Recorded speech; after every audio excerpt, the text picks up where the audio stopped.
Okay, good afternoon. We'll call this special board meeting for Wednesday, April 16th, 2025 to order at 4:02 p.m.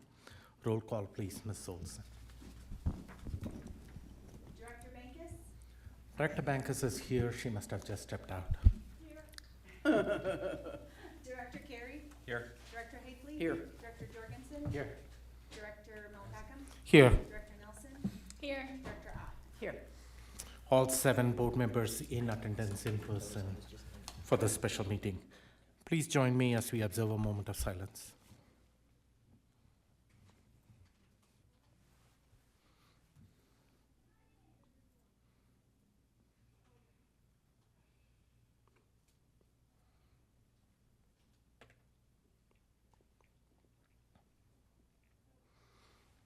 Thank you. Director Jenkins, can you please make the motion to adopt the agenda?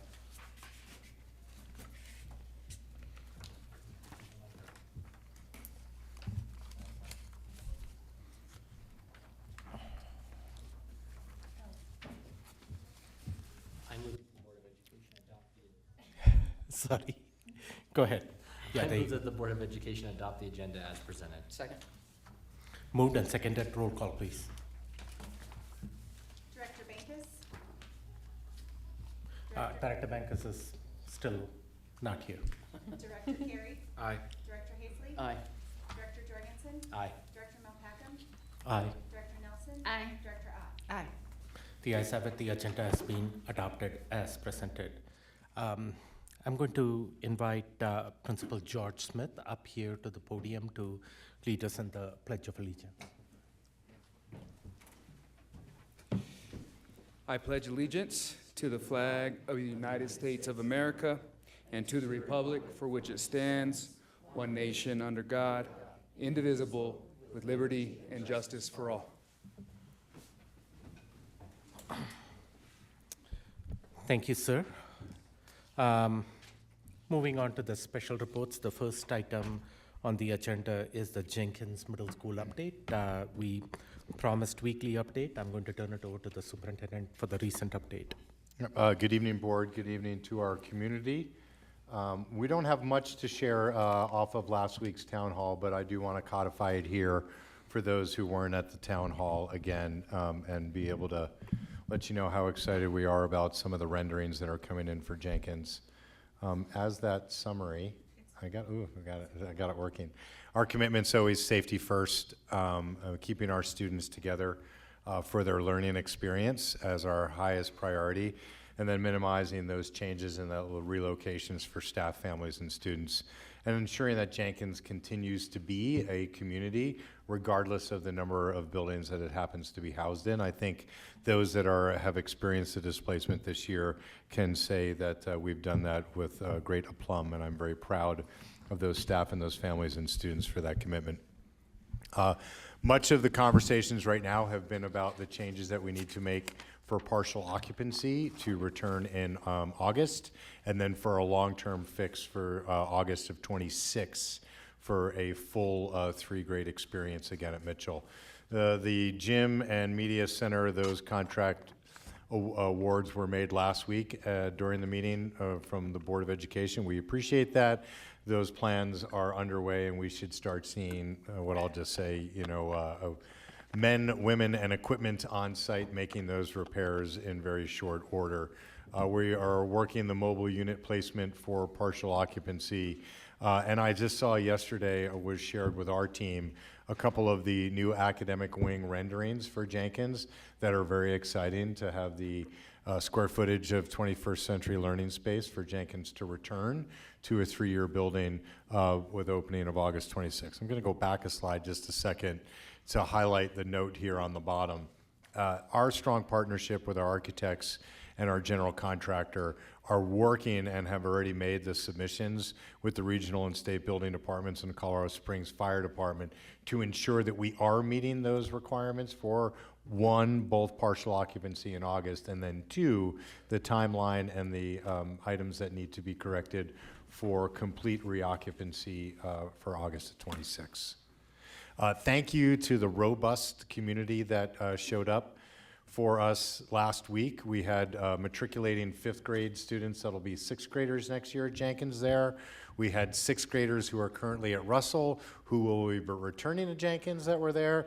And we had seventh graders that are currently at Doherty who will be returning to Doherty next year for their eighth grade. We had their parents there as well. What I will say, and I'll say it publicly, I do know that change is hard and we do appreciate the flexibility of our community. I will tell you to a T, the children constantly say how they feel supported and engaged in the environments that they are in.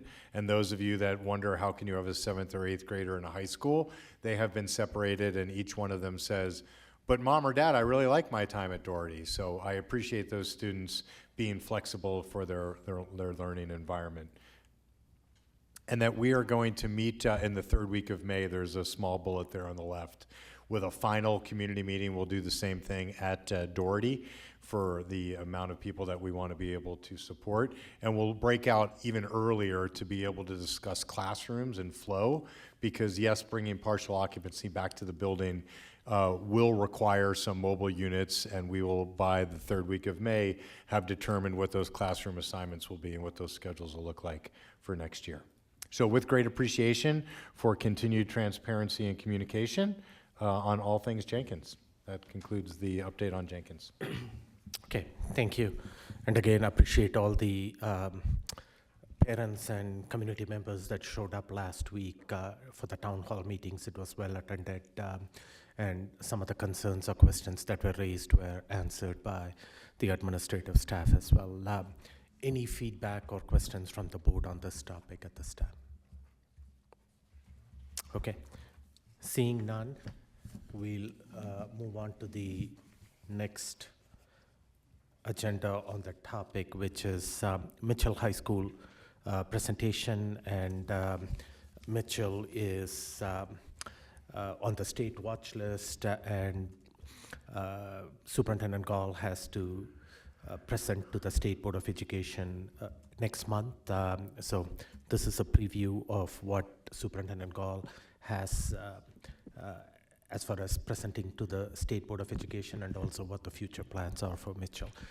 Superintendent Gall, I'll turn it over to you. Yeah, I like we're on slide 38 already. Questions? No, just kidding. First, I want to acknowledge both Area Superintendent Callback and Principal Smith for their hard work in this presentation. We're going to do a little bit of a tag team. We kind of want to go through all the slides first, and then we'll take questions from the board. This is a hybrid of some of the information that we shared at our SAC meeting a couple of weeks ago. I know both Director Ott and Director Bankus were in attendance there. And it is really the foundation of what we'll be bringing to the state board. We've eliminated some of the items that the state asks for to get more of a conversation here with the board instead of just answering the state. Can you go to the next slide?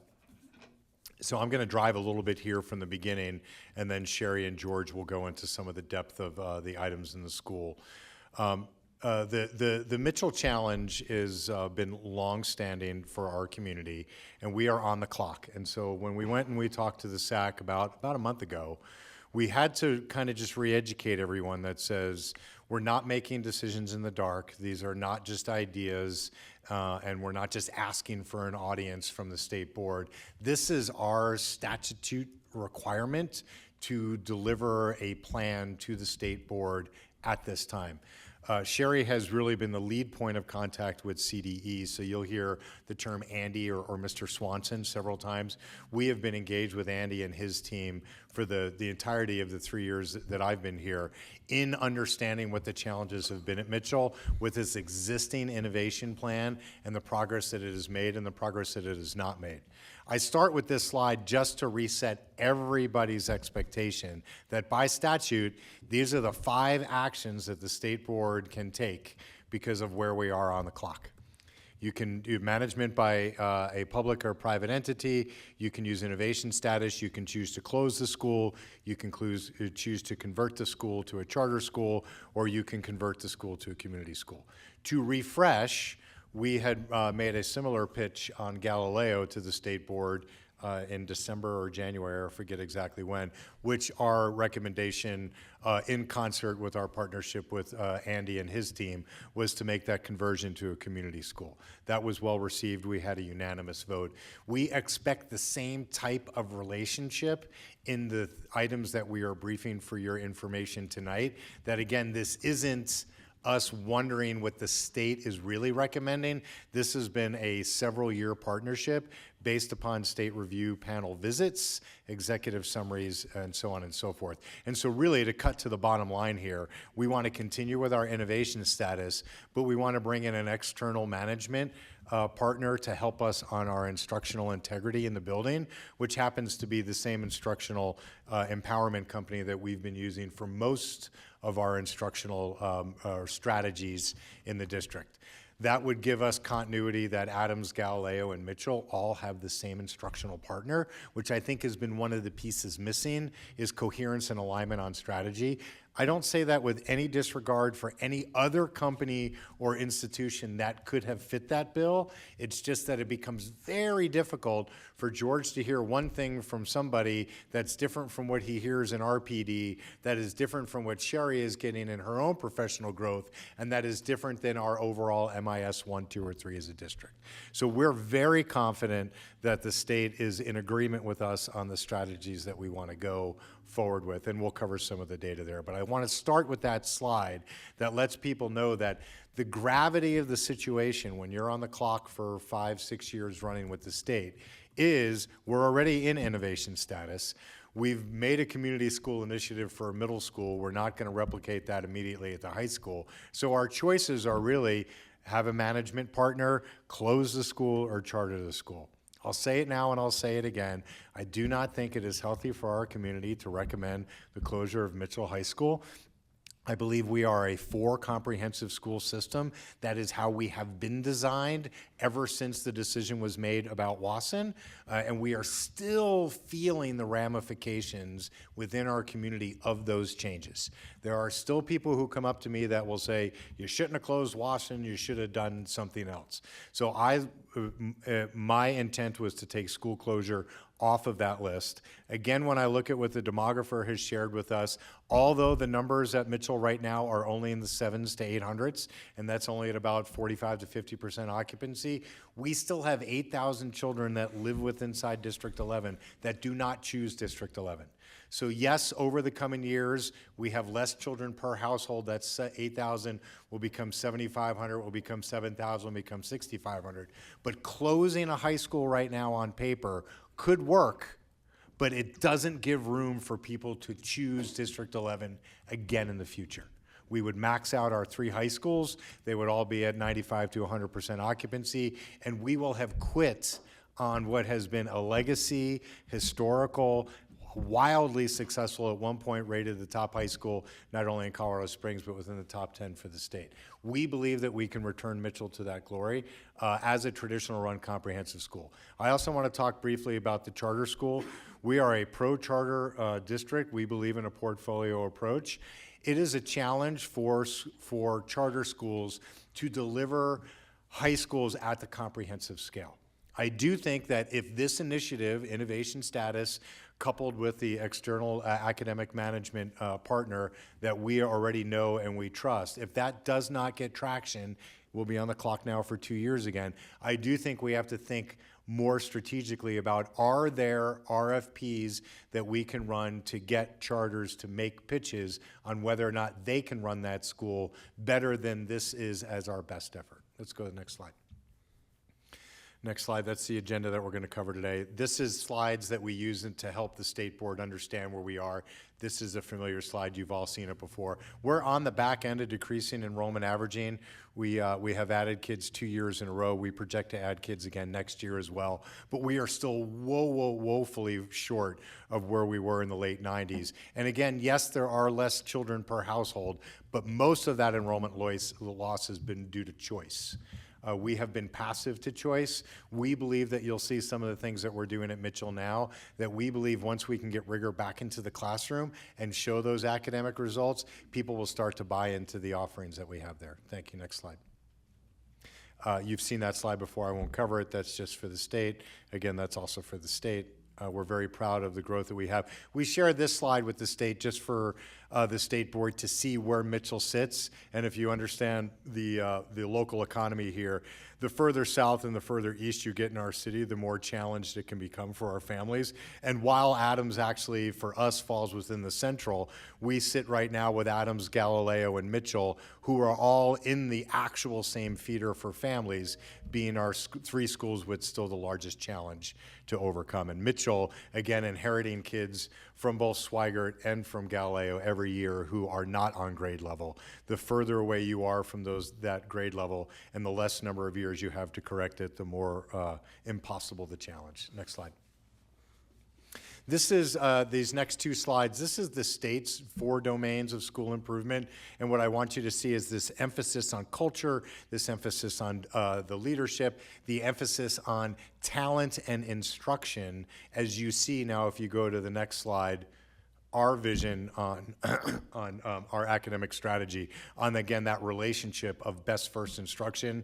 The number one way to student achievement is access to high quality instruction. Go back a slide for me, who's ever driving. That's riddled through here. They just have a 4-legged stool, and we happen to have a 3-legged stool. But when we briefed this at Galileo, there were tons of overlap between the two. Next slide, and then next slide again. Okay, over to you, Sherry, and to George. There we go.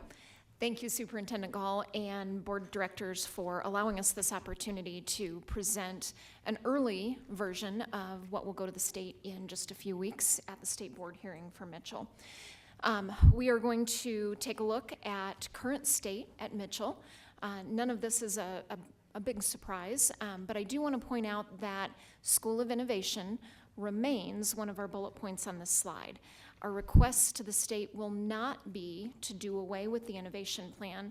It will be to couple the innovation plan with the academic external manager partner so that the innovations can support the instructional work that needs to occur at Mitchell so that we can find great outcomes for every one of the students who is represented in this slide and quickly move away from that turnaround status. And so I think many of you have seen Mitchell's mission and vision previously. And there are some celebrations we wanted to bring forward this evening. There are 2 of these especially that I want to just highlight and lift up a bit. Mitchell has been celebrated not only at the local level, but also at the state level for their student-led IEP process.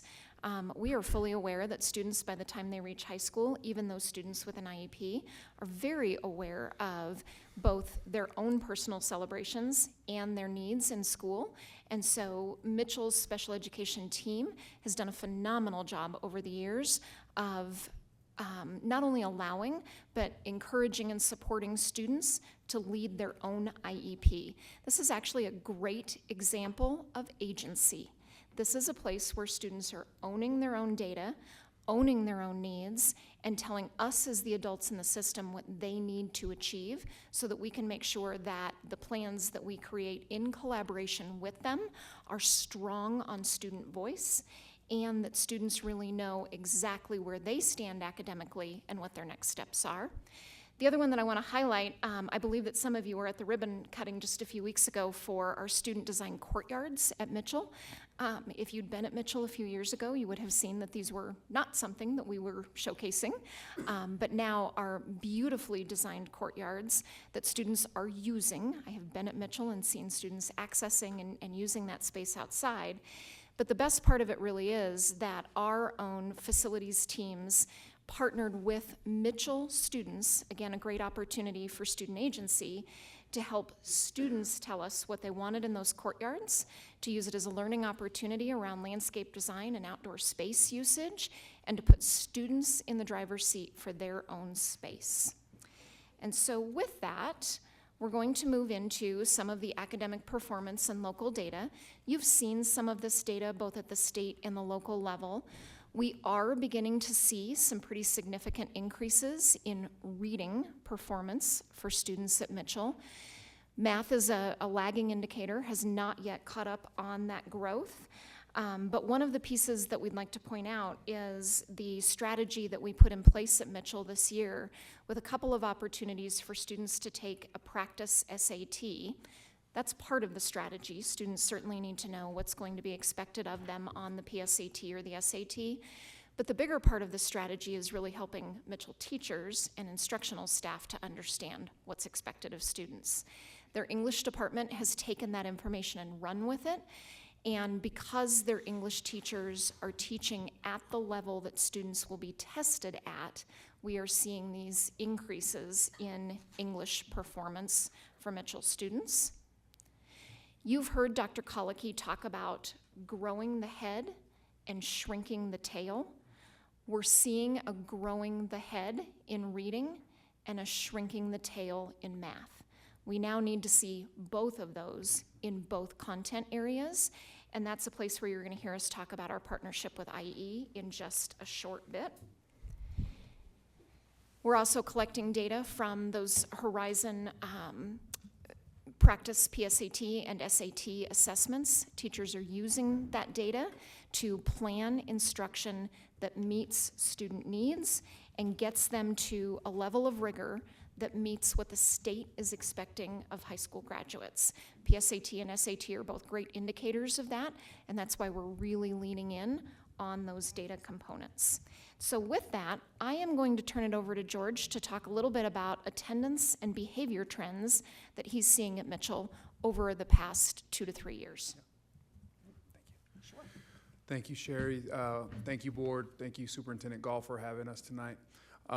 Yeah, in terms of attendance, really, we are seeing an upward trend since 2021 when I entered in as principal. We are currently sitting right around an 88%, which is actually in our Unified School Improvement Plan as the goal, reaching that goal in May of 2025. We've actually been sitting there for most of the year and anticipate meeting that goal of 88. We have already started to develop in the pathway plan Unified School Improvement goals for 25, 26, 26, 27 that will put us into the 90s for attendance. So we're feeling strong about that. In terms of the discipline, information here. This is a comparison. Well, this data represents district level data for all district. There are some similarities and some differences. The one thing that I can acknowledge is that in the top 5, cell phone and tardies remain at the top 2 level for us.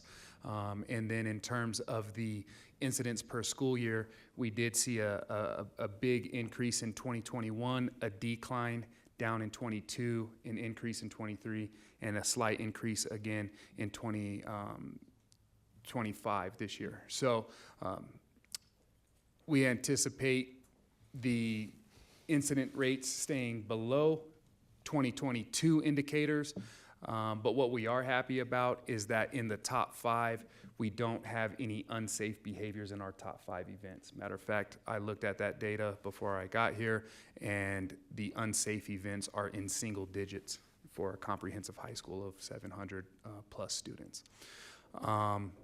Yeah, moving on. Okay. I'll move past that one. Do you want to speak to this one, or do you want me to have this one? I think, let's Just go one back slide in one. between. You wanna go back this one? Skipped it? This Yeah. one here? There we go. Go ahead, Sherry. Sure. The important thing to point out here is we sometimes wonder with behavior data, are we talking about a small group of students who are repeatedly referred to the Office for Behavior Violations? That is not what this data is showing. This is distinct students, and so students are not multiple times counted in this data set.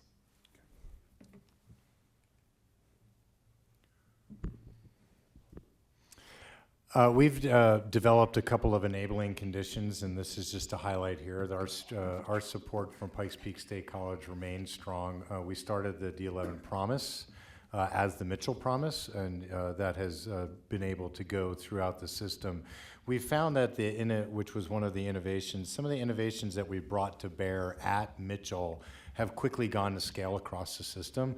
The first innovation that we brought forward was the kind of rebranding of the tag, the teacher, what grant? Teacher. TAP, TAP. Teacher Acceleration Program. Yep. Okay. And then we turned that into the first innovation, but then this year getting to the strategic staffing or the staffing stabilization grant. You'll see a slide on that as well.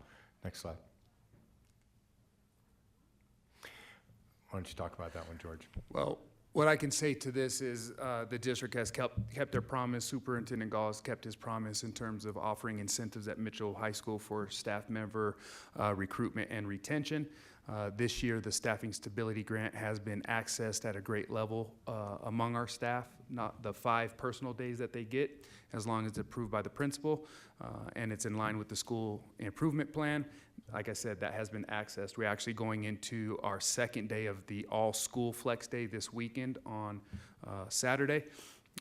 And that's where we're going to be digging into the work of unpacking standards and developing plans for maximizing the block heading into 25-26. That's just an example of how we're using this innovation strategy. I'm very pleased to hear that we're going to continue with innovation because it hasn't all been for naught. And so this is part of that in terms of incentivizing recruitment of staff and the retention of staff. Yeah, I think it's worth highlighting that we have seen, we were kind of stuck in the 70s for our fill rate, and then this last year, we had a statistically significant increase in the number of staff, but I do remind everyone that teaching is the hardest thing to do. Teaching kids that are far behind is even harder, and teaching kids that are far behind when you're understaffed is nearly impossible. And so even with how proud we are of the increase in the staffing stability grant through that innovation to get to into the 80%, what we really want to be is we want to be 111% at Mitchell, because we believe that extra 11% is what ensures that kids who need more get more.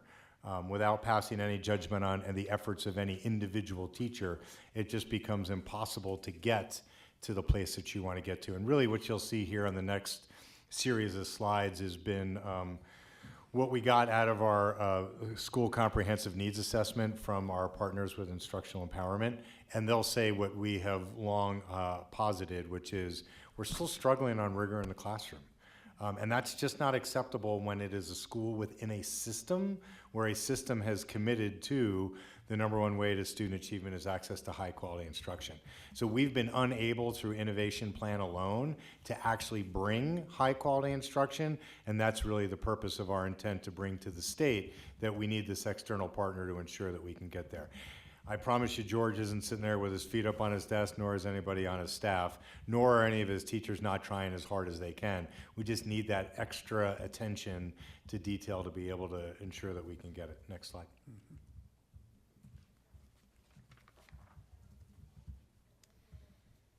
And so what we want to ensure that the board and our audience recognizes is that the district strategy and Mitchell High School's strategy are the same strategy. They're well aligned. This is the district's major improvement strategy 1. It will also be Mitchell's, is Mitchell's major improvement strategy 1 as well. This should lead to not being confused about which partner we're following, which language we're using, any of those sorts of pieces. We are aligned as both a school and a district. And so just a few weeks ago, Instructional Empowerment spent a full 2 days with a team at Mitchell High School. George and I were both part of that team for multiple of those sessions. They did classroom observations, they observed the buses picking up students, they observed lunchtime, they did panel discussions with leaders, teachers, and students, spent 2 days really going deep into all of the current systems at Mitchell. And so the initial data from the SCNA, the conditions assessment, tells us that we absolutely have a strength at Mitchell on that far left-hand side for conditions for learning and rigorous standards. It's what George spoke to in the behavior piece. Mitchell is a very safe school. Mitchell has incredibly compliant students. We want to move students into being more engaged in their learning, but the conditions are ripe for us to do so. The bar on the far right, data for continuous improvement, also shows that Mitchell is collecting the data that they need. They're starting to dig into those conversations more deeply with teachers about using that data for instructional planning on short cycles.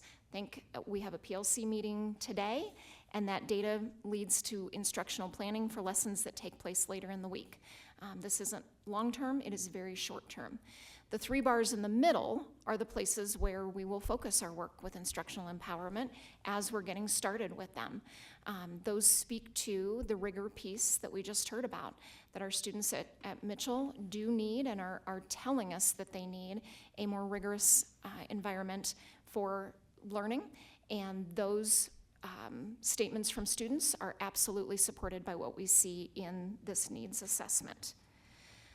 We also see that we have a leadership team at Mitchell that I'm going to quote right from the slide, is inventing uniquely situated approaches to the work.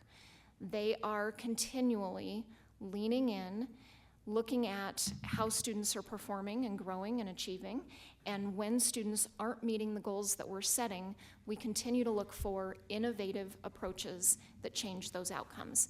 It's again a reason why we want to pair innovation with an academic management company, because those two together help us find those uniquely situated approaches to student outcomes. And so we want to, there we go. We want to make sure that we point out that both the leadership team and teachers benefit from this partnership. We all receive coaching. The leadership team at the school receives on-site, on-the-ground, multiple times per week coaching, and the teacher coaches are in classrooms with teachers. They're planning side by side with them, they are observing instruction, in some cases they are teaching side by side with them to model a strategy, to co-teach, and then release it back to the teacher. So wanted for you to see that this plan and this strategy ensures support for everyone at the school, and quite honestly, for us at the district level as well, so that our support of George meets the same mark where Mitchell students need us to be. This is a reminder of the 5 pillars of turnaround that are evident in Mitchell's innovation plan. These have not changed in the past few years, but are very well aligned to the high leverage items that our partner will engage with quickly as soon as they are on site and working at Mitchell with us. We just wanted to remind the board that we have 8 CTE pathways and 17 options for concurrent enrollment through 3 different universities at Mitchell. And so we are continually working to expand those to make sure that students at Mitchell have the same wide range of opportunities as students at other schools. And Superintendent Gall, do you want to talk about D11 Promise? Do you want me to keep going? I think I covered it earlier, just that we started this at Mitchell because we saw that there was a need, and then we realized there was a need across the system. I think it marries 2 things that are important for the board and the community. One, innovation can create change. It was through the lens of Mitchell when the Promise Scholarship was first brought to my attention. It had limited philanthropic dollars associated with it, and its initial ask was, can you do this district-wide? And I said, I can't, because there wasn't enough dollars associated with it. And I said, let's go after, my definition of equity, when you put your money where your mouth is. And I said, so let's start at Mitchell, because we had enough philanthropic dollars for us to be able to get us the matching funds through the MLO to ensure that kids that were eligible could persist and be successful. We were able to do that, and then the philanthropy was so impressed at the quick uptake to what we were doing at Mitchell that we were able to then bring that to scale across the district. And so things that we start at Mitchell, then we see that they work, we do bring them to scale. And then the second piece to that was we fundamentally, although not part of this briefing, but 2 slides earlier, the CTE pathways and the concurrent enrollment. We're not trying to get kids to graduation. We're trying to get kids after graduation. We're a pre-K to 14 system of which we only own them till 12th grade.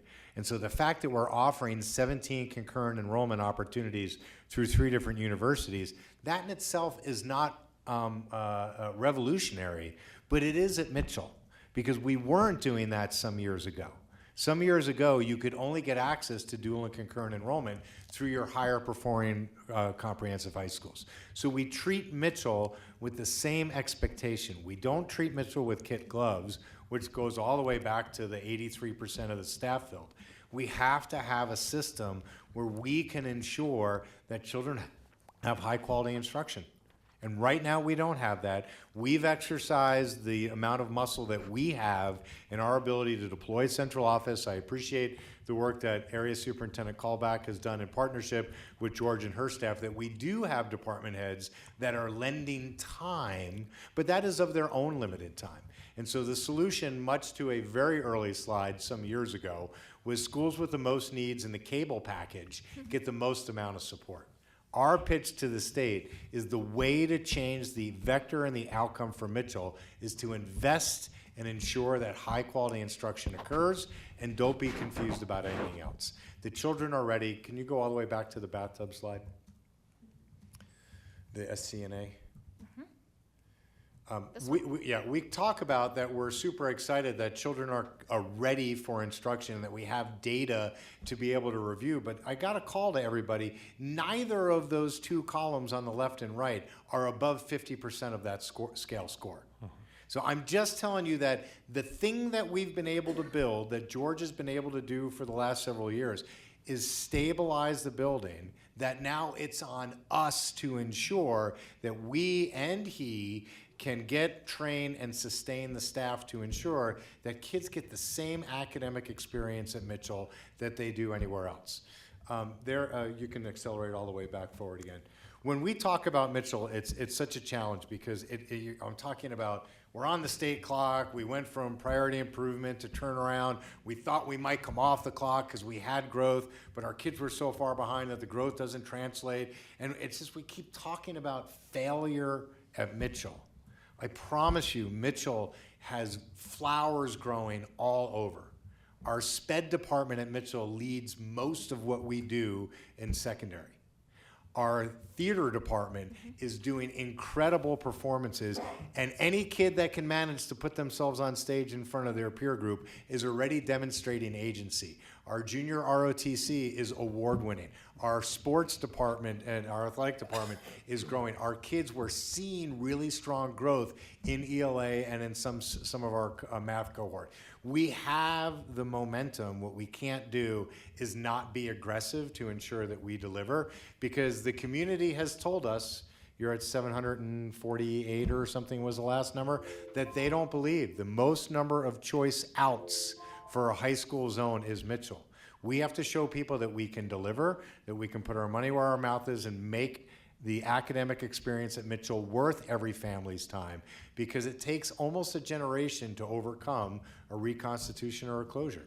We're still feeling that families don't believe that that's where they should go. We believe that this pitch to the state, with the intentionality, really with the strong partnership of Andy Swanson and all of CDE, to tell us these are the things that they have seen work in other secondary environments, and this is really the trend right now. External academic partnership, because we don't have enough staff anywhere to handle the immense amount of needs in a turnaround school. So how do we use our dollars wisely? And before the question comes up, we've made an application for our Easy Grant dollars to cover this, and we have every indication that'll be supported. Is there another slide? Are we closing out? We are closing out. As we close out, it's always smart to refocus us back on a particular student.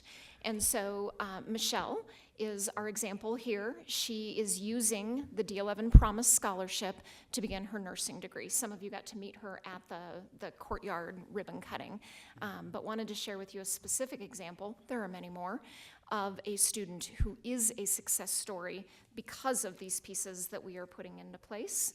We'll do just a quick review of Mitchell's 5E data, which of course we use when we are planning for their pathway plan, their USIP, all of those sorts of pieces. Mitchell has put into place accept core values. It is their PBIS acronym. And I can tell you, because I'm at Mitchell a lot, this is in every classroom. It is referred to frequently. Students know what these core values are, and they are recognized and awarded when they demonstrate these core values. And so we do have a few next steps.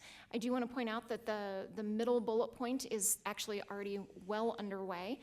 George and I have both debriefed, the full SCNA with our instructional empowerment partners, have begun some early planning from that, and I think we'll actually have some early wins to share from that even by the end of this school year, just in the next few weeks. And so, with that, I think we'll turn it to questions. I just, George, if you could just kind of summarize the number of reviews you've seen, and we kind of had a moment at the SAC where you kind of shared your commitment to this. I'd love for you to kind of summarize that for the board, and then we'll open it up for questions. Yeah, the SCNA that Sherry talked about being debriefed on, it just solidified the state review panel from 21, last year in 24, and then the SCNA confirmed those two, and the state review panel are contracted through CDE, and it was in 21, innovation. And last spring, it was continue innovation with a clause, if we need another boost or little shot there, let's get some outside partnership. We're doing that. The SCNA just reinforces the momentum that Superintendent Gall is speaking of, and will give the value in the classroom to the teachers as well as the students, because that is the lagging indicator. And so I'm very excited, the more I sit with representatives from instructional empowerment, that it will truly be a partnership, and that the rigor component will be the precipice for the snowball effect, if you will. Questions, Okay. comments, concerns from the Thank you. board? I do see some of the board members have questions, so I'll open it up for questions or concerns from the board. It is my understanding that this does not require board action at this time, no specific action from the board. This is an informational item that is being presented to the board at this time before Superintendent Gall and some of our administrative team goes in front of the state board. State board will provide feedback, and they will formally approve this plan at that time.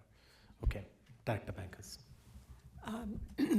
I was hoping that you would be able to help me with the process that was involved when you say you're teaching at the level at which they're expected to perform when we're gathering data. There used to be a perception in teaching where you get them where they're at and then bring them up. And so now we're talking about, this is the level at which we expect you to learn, to demonstrate what it is that you've learned. And sometimes when that gap is too wide, it's frustrating for kids. So how have you navigated that? What we've been diving into even before the proposed partnership is Tier 1 instruction acceleration versus Tier 2 intervention or Tier 3 intervention remediation. And so the students at Mitchell are getting a bit of both of that already, and we're going to continue to learn how we can exercise both of those strategies and those practices to the full extent. I will also say, in terms of strategy around that, with the site-based budgeting, we are continuing to examine unique positions that are afforded by the innovation plan that help with acceleration as well as intervention. if that Thank helps you. out. Yeah. Director Havley. Could you go back to the slide, the bar graph slide? I just want to make sure that I fully understood what you were saying about the behavior bar graph. Okay. That, Oh, sorry. One more. one more. More? Yep. There we That go. one, okay. So are you saying that your numbers here reflect the numbers of kids and not the number of incidents? So if kid A is in the office for multiple behavior issues, they are counted once on here, or is each incident counted? Where am I getting it wrong? Sure. So this one, given that it's number of distinct students, this particular data set is specific to number of students. So So the student might have multiple times that Yes. they've been sent there. I think the real purpose, and if we need to clarify what those incidents are, we can send that to board as a follow-on. But particularly for Mitchell, it's a trend graph, which as you can see from 21 and 22, we're always in the 30s and 40s of kids, and now we're down almost in the single digits. Totally, in I'm just January. want to make sure I read this right. So in January, the orange bar that says 7, that's 7 different kids. Correct. But those 7 different kids could have committed, okay. That's correct. as All right, well. I just want to make sure I heard that right. That's all. Thank you. Dr. Rott. Thank you. On that same slide then, that adds up to 55. So is it like the 7 kids that are listed in January might have been also listed in October and August, or is it 55 different students? That is a great question that we will have to get you an answer on. Okay, yeah, because like Director Hafley, this slide just is a little confusing. And it would be helpful to know indeed what, how many incidents these children have, or crimes they've committed, although they're not crimes, that's too strong a word. Similarly, and I don't want to make this all about behavior issues, but I do have concerns that the cell phone issues and the tardies are certainly at every school. They didn't exist for cell phone issues necessarily a year ago. So I'm hopeful you are finding ways to address those. And in general, since the numbers are up, and out-of-school suspensions in particular, like how are you supporting those students to get them back in school and engaged? So again, the removal from instruction actions is also what I was told from our support at CDE, Dr. Swanson, was that graph at the top, removal from instruction, is really what he's interested in as well. So to your point about out-of-school suspensions, I do want to point out that even though there has been an increase in 25, it's well below the 22 and 23 marks. We also have 0 expulsions this year and don't anticipate any expulsions, so fingers crossed. But in terms of support, students are supported through a progressive model of the cell phone referrals, right? It's not like you're in the class with the cell phone and then you get suspended right away. And so it's progressive. We work with the parent, we work with the student, and we do our very best to keep them in the instructional environment. So that's what I can speak to in terms of the cell phone. It's not like a one and done in terms of that. The out-of-school suspensions, I think it would be advantageous to come back to the board with exactly out of the 188 suspensions there, what are the what's the cause of those out-of-school suspensions? I don't have that data in front of me right now. I think that would be interesting because right now we could hypothesize that it's cell phones or it's tardies or it's what, but I think we need to get deeper into that data. What I will also say in terms of doing administration for over 20 years at this point, in-school suspension is a intervention in and of itself. Although they are out of the instructional environment, they are not off campus. And in our in-school detention room, we actually continue to have our monitor engage students in the academic process at the level that they can engage in at that point.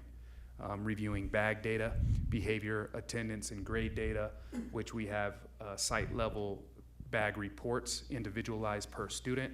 We also ensure that our ISD monitor communicates directly to teachers to get classwork down into that environment so they can stay engaged at least in terms of work completion, and then also engaging in character development lessons as well. So that's some of what happens in the in-school detention situation, which is better than the out-of-school suspension. But in terms of what is causing those out-of-school suspensions, I think we can definitely get deeper into that data.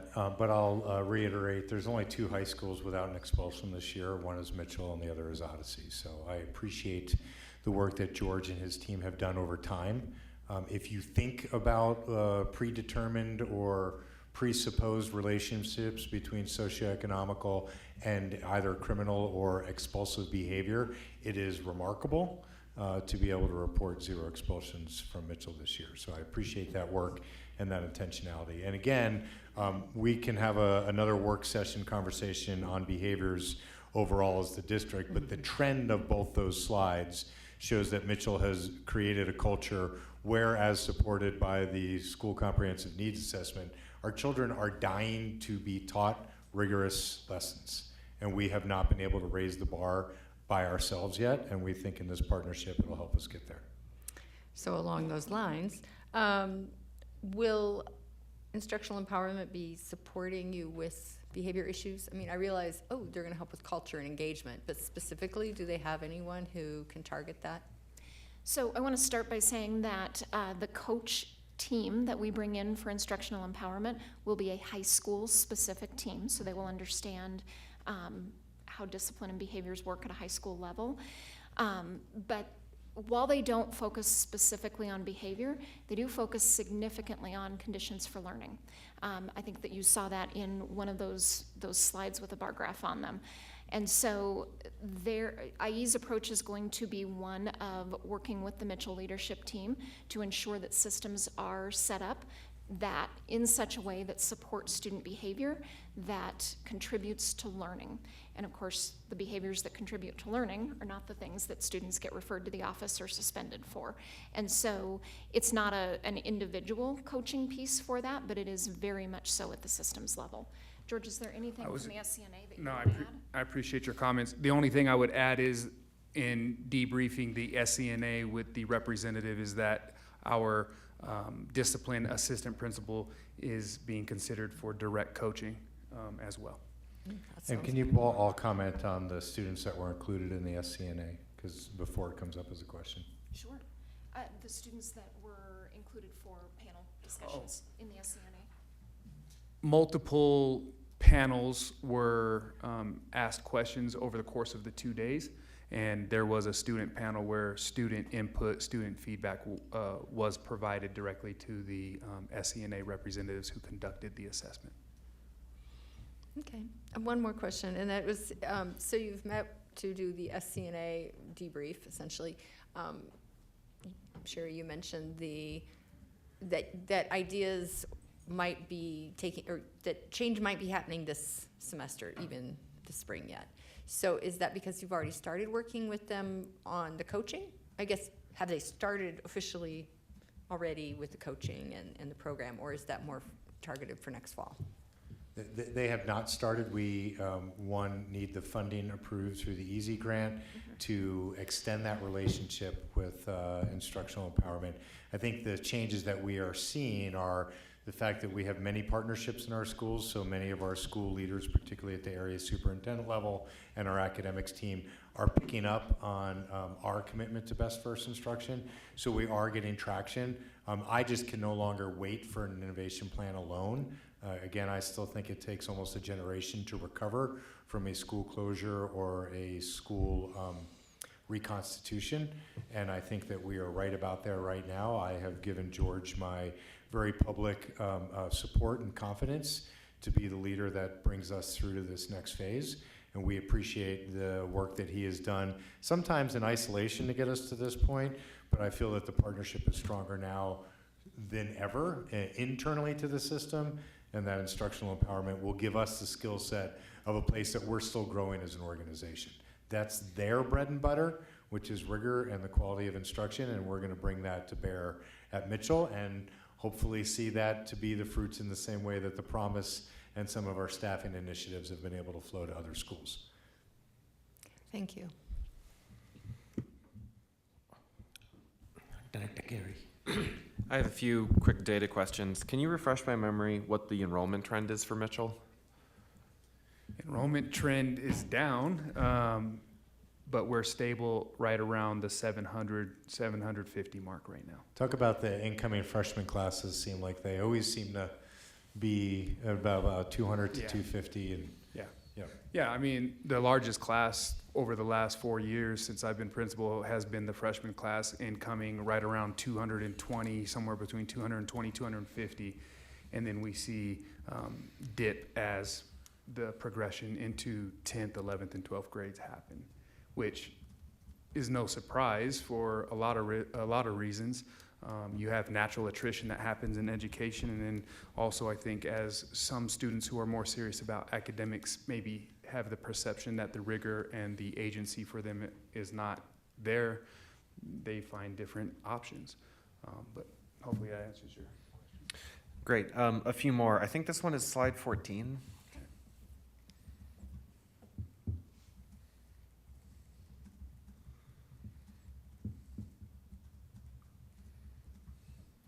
Yeah, I know off to the side it says there's inconsistency, and if I was more on the ball, I would have just done this over an email. But like, if you take a look at the bottom chart here, what is the percentile telling me? Because I noticed, for instance, you know, I've seen enough of these to know that you got to compare like winter to winter and spring to spring, because within a year there are changes. So if I compare like winter 23, I see a percentile of 25, but a score of 1,053. And then if I look over at winter 24, the score has gone down 1 point, but the percentage has jumped up almost 10 points. What is going on in this data set? I know we have Dr. Colicky in the room. Dr. Colicky, you want to take this? Medium is the middle, right? So.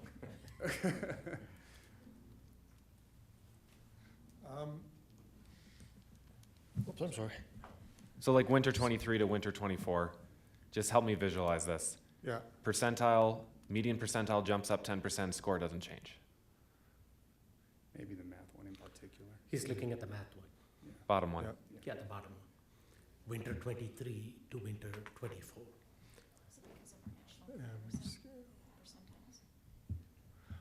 Instead of just speaking right off the top of my head, I'll run that down for you to make sure we're talking either median percentile or median growth percentile, because those two can get exchanged, but I'll have an answer for you in a second. That's fine. Like I said, if I had any brains at all, that would have been an email rather than a question at the dais. So that's okay. Can you go to slide 18?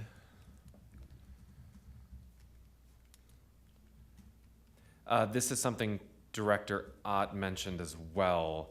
I just want to check that you're thinking about this in your data. You have over on one side a bar graph of incidents per year, 2022, 2023, et cetera. And then over on the other side, you talk about top 5 incidents, and one of them is cell phone violations. Presumably, pre our ABC policy, cell phone violations were not in your data because they weren't a thing that you were tracking. So is it, did anyone make any kind of adjustment for that in the data? Because if I'm looking at 2025 and I say, oh, 10,000 incidents, is 3,000 of that cell phones? And as a result, that number actually should be significantly lower because there's a new type of violation that you are tracking now that you were not tracking in the past? That we have not made that type of adjustment, and we can update the slide specifically on cell phones and how they've impacted behavior, reportable incidents over time. That's fine. I just like if you're tracking behavior data, just that's something you should be thinking about. That if you introduce a new category for violations that wasn't there in previous years, that's got to be accounted for. Can you go to slide 26? Hold on. Which one? No, it was like the bathtub graph that. Okay. Yeah, this one. This is an IE slide, so maybe they did this and we don't know everything. What does verify learning to take action within a lesson mean? You want it? I'll give it my best crack. What you'll find in the SCNA is much of the language that we have already had in place since 2021 that I brought to Mitchell and my team has implemented and the teachers have implemented is very similar language to what you'll find in the SCNA report, which I'm very happy about. And that's one of the reasons why I'm getting more and more excited, because this is not reinventing the wheel, it's doing the wheel better, if you will. But verify learning is formative assessments and making sure that in the classroom that when there's a learning target and a success criteria that standards align, the teachers are verifying that learning through a formative assessment in real time. Are the students engaged in a rigorous task, and are they truly learning what the standard has outlined in it? And the teacher has the obligation to verify that. I'm going to add on just a quick piece. And if the teacher is identifying through their quick assessments during the lesson, and this is especially important at a high school on a block schedule, If the teacher finds that students are getting stuck, not meeting that learning target, not progressing, they are stopping the lesson or stopping that group of students to intervene, to reteach, to find a different strategy in the moment, and not waiting until the next day or the next lesson. Okay, thanks. Sorry for all the nitpicky data questions. I do have kind of just a broad question, though, that I want to step back and ask, which is, what do you see as the biggest academic barrier for Mitchell to overcome? Is it students come in from middle school grade levels behind and it's hard to catch them up while also giving them good tier 1 instruction at the same time? Is it like a socioeconomic thing? Is it English as a second language barriers? Is it behavioral issues? Like what, if you had to just say, what's the number one barrier that you're seeing to academic growth? Yes. Okay. No, I would say honestly, it is the learning gap that they enter into high school with. It's a systemic, I mean, Superintendent Gall speaks to it all the time. It's a systemic issue that multiple systems face throughout America in terms of public education. But our students are coming in with a tremendous learning gap. However, the alignment with partnerships and system coherence hopefully is a solve for that. And if I can add a second, I do think it's the professional development, the talent development of our instructional staff. The 82, I think the number that HR was able to provide an update on the earlier slide about staff fill rate of 82, 30% was documented in the SCNA as alternative licensure. Teachers are not entering into education with the same type of training that traditional teachers, even I graduated in 2002 from my bachelor's program. We're not seeing that same level of development getting into the workforce. The professional development has to look a bit more creative and aligned and coherent at this point. Thank you. Dr. Nelson. When you were speaking about professional development just now, it made me wonder with your, what are we calling it, the staffing grant, where you get extra PD days and that sort of thing. Have you found that beneficial? And like the number of days that you're given, is it too much? Is it not enough? Just right? It's Anything we never need to enough. This is our first year. Can you go to the IE coaching slide? I think what's going to be really beneficial for next year is now having an actual plan for teacher development to be able to bring in. We have done excellent work as a staff in really creating professional development out of, I would say, the thin air over the last couple of years. And we have kind of landed on a half district, half school-based model for this next year through the calendar committee. But I think these additional days with the rigor that instructional empowerment will bring to bear will be a game changer. If I could play back to last year, your now graduated assistant principal, Ray Cockrell, would lead very robust professional development, but it was an inch deep and a mile wide. She'd have the entire staff in the media center as one of the strongest instructional leaders in the building. That's not going to get to the rigor. Remember, most secondary systems are built on content expertise, and I would never expect a single leader to be able to say, by the way, what works in chemistry works in social studies. Right. Now, there are instructional strategies that might be transferable, but I think it's going to be the depth of the added time that we do have with the rigor of what we're able to get in this partnership that I believe will be able to then back build and consider what is the D11 way. Right now, the D11 way is status quo, and we don't want to change, and we've lost kids, and it's not our fault. The D11 way needs to be, how do we ensure every child is getting access to the highest quality instruction? And if you get 100 for your kid this year, how do you get them 101 the next year? So every one of us constantly investing in improving the quality of what we do every day. That's how you overcome, and I appreciate George actually standing up and saying, yes, those underlying conditions for some children, not just in District 11, but in America right now, are sometimes too great to overcome until you get to a very focused, coherent, and aligned strategy that says, we refuse to accept that. I refuse to accept that children who choose Mitchell or don't choose a different high school are destined to not meet and exceed state expectations. So to your point of the difference at secondary level needing to have content area expertise, is instructional empowerment, I know we've had them around a while, I know they helped elevate Audubon, for example. Yeah, and I can remember. share with you a case study for the work they did in another system on a high school, if Are you're they, interested. so is their strategy more what you were talking about, instructional strategies and not so much content area expertise? Is that kind of a fair way to think about how at a high school level this is going to look? Yeah, for- I think it's still a yes, and I don't think they're gonna come in here and tell our math department more about math than the math department, but I do think that at the secondary level, there has to be a commitment to the standard being owned by the department, and then how it is that that transfers, that the experience for the child is similar from department to department.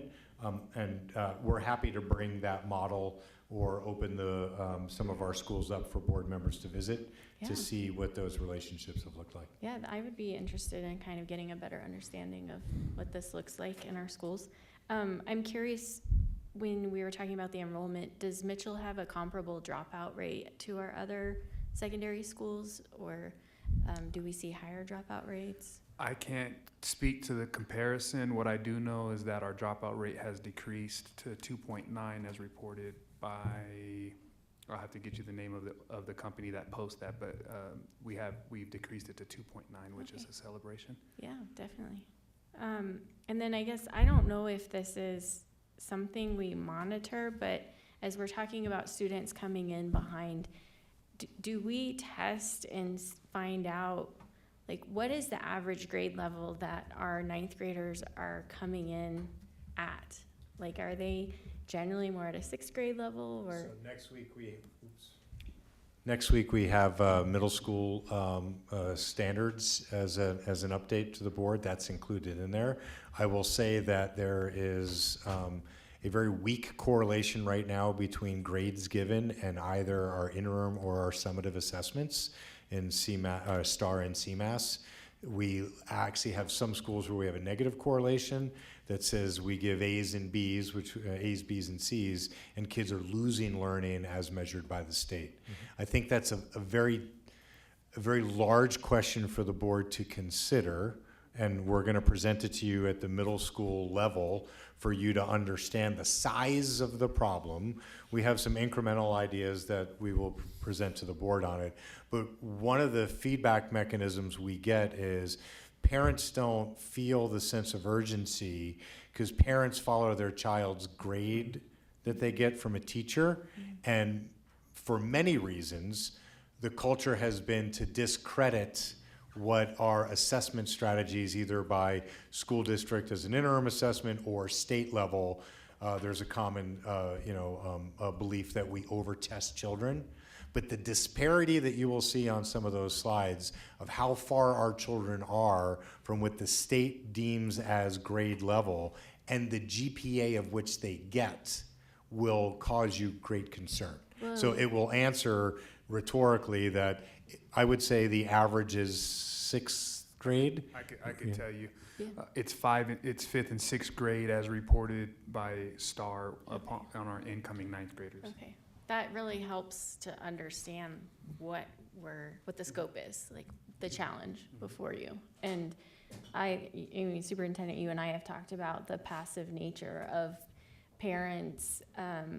It used to be paper report cards were sent home and they had at least a better understanding of where their child was at. I hear what you're saying, that even that maybe isn't quite a very good correlation to the CMAS, but still, even CMAS score-wise or STAR data-wise, are we proactively giving that information to families and helping them to understand where their child really is at? And just more work to do that. We do. I think the challenge is, even to Dr. Carey's point, the numbers as presented aren't logical.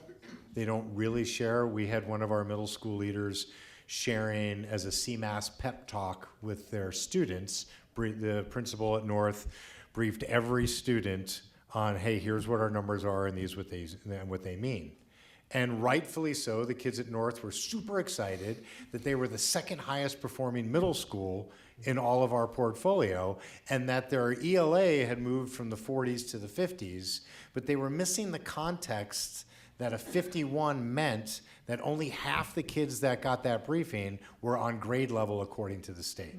And so I love the momentum of North was coming right after, I think it was Holmes was the highest performing, and Jenkins was close on ELA or math, but that they were missing the narrative that said, and as reported, only half of the student body at North is performing at grade level, which is not the way we talk about North, and it's not how our parents that choose North feel that only half of the kids there are going to be at grade level. So I do think the board is going to have to grapple with how quickly or how aggressively do we want to communicate this sense of urgency. The reason the district has moved, I don't want to go all the way back, but those slides that we show in the beginning, is we just won't let go of the urgency that exists. But we still have a pretty large disconnect with our community. And what does it mean to have somebody enter high school at a 5th or a 6th grade reading level? And again, when we're saying we don't have rigor, that doesn't mean that the teachers at Mitchell aren't wonderful professionals who are pouring in every ounce of what they have.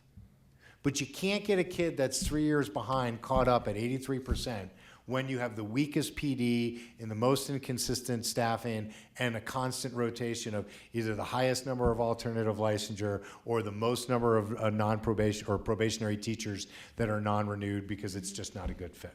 So we have to get super aggressive in thinking about, one, I'm not going to call David back up again, but our DPF, our district performance framework, has had such a large increase because we're doing much, much better at elementary school. It's a much smaller course correction to make it there. Now, the good news there is we'll start to reap those benefits in the out years, but ask any middle school or second or high school leader, it's a long time to wait for that 4th grader to get to you. That's 5 years for George. We only get 2. We're going to get more. Just thank you for giving the context at the beginning of this presentation. That was really helpful to just kind of lay out what the options are and giving us that history as well. Thank you for the presentation and for the work that you guys are doing. It's such a challenge, but it's so very important and meaningful, and just know that you're very appreciated. Okay, I don't see any more questions from the board. I do have a couple of questions and kind of like an overall thought elevating this to a 30,000 feet level. I know, Superintendent Gall, that you are presenting this to CDE, the state board, on May 14th, I think. What is the timeline after that presentation? I think, if I remember right, Mitchell is in the 6th year right now on the state watch list. So after this presentation, and if the state board approves this plan, what are the timeline that we are looking at before we need to go back to the state board? So the state board will hear this briefing on May 14th, and they vote the next day. They usually give us an indication of the way that they're going to vote, but by the end of the day on the 15th, we'll know their vote. They then order the state attorney general to authorize a state order to us, which we receive pretty quickly within a few weeks after that. And that gives us 2 more years of implementation time. So we will have the 25-26 school year and the 26-27 school year to move Mitchell fully off the clock. If we do not have to go back for another state board hearing, but if we don't, this very same process happens again, state review panel, commissioner visit. That is not where we're going to be. And that time, the options are very limited if we have to go back in front of that, because we've exhausted. When we looked at that options list, we are checking boxes after boxes. And this is my overall take on this. I do appreciate, George, your leadership, Principal Smith, your leadership out here. It is not easy to step into a situation where that school was completely disbanded. When I say that, I mean like the whole staff was let go, and then you had to reassemble that staff and then build that culture in that community. It is a step-by-step process, and it's not like we can expect results overnight. Some of the results that we see that are even presented out here to what Superintendent Gall was talking about, the achievement and the growth that we see in the STAR testing doesn't translate into the PSAT and SAT scores. Over the last 3 years, it seems like it's trending down in that PSAT and SAT scores compared to what we see with the. And my overall take is that this is my 6th year on the board, and I think all 6 years I've seen Mitchell as a priority improvement or turnaround school, and you were in priority improvement or turnaround school even before I got on the board, and you got a pause in it for a couple of years because of a pandemic. And we've been implementing strategies with innovation plan. I was there for the State Board of Education meeting 2 years back when we presented that innovation plan at that time, and there was optimism in the air that that was going to be the cure to what is ailing Mitchell, and we are going to be able to pull Mitchell out of the state watch list. And it has, in a way, helped out. The innovation that brought in some of the waivers has helped your school in terms of staffing and stuff. And this is the next step in the process. After this, the choices are limited. So we just need to intentionally get into this and roll up our sleeves and make sure that 2 years from now, we are not talking, I may not be on the board at that time, but it'll be the problem with another board. But we do certainly want to make sure that we are providing, as you see from the board side, we have supported Mitchell as best as possible with the resources that you need, with the staffing that you need, with the additional funding that you need, and make sure that the opportunities are there. Any new innovation that comes forth, like the Mitchell Promise, starts with Mitchell before it gets expanded to any one of the other high schools. So all the opportunities are there for the kids. It's at some point in time has to translate into tangible student outcomes. Yeah. I'll leave it at that. Anything Thank you. else from you, Superintendent? Couldn't be prouder of the team.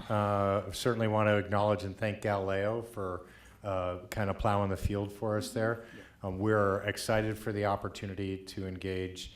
The state board is certainly hyper-focused on secondary challenges. We are not alone in this regard. There are, I think, a dozen high schools that they're monitoring at this time, and our conversations with CDE are, many are considering this type of an option, but this is not a problem that is germane to District 11. This is the problem that is germane to America, which is, if we really want to define equity, how do we get every teacher of the year the opportunity to go teach in the hardest school in a place where they think that that's an opportunity and not a risk? That's how you actually overcome this. Thank you. Appreciate again, and best wishes to you when you go in front of the state board to Superintendent Gall as well, and give us a feedback after that state board. I'm sure Superintendent Gall will keep us appraised of it.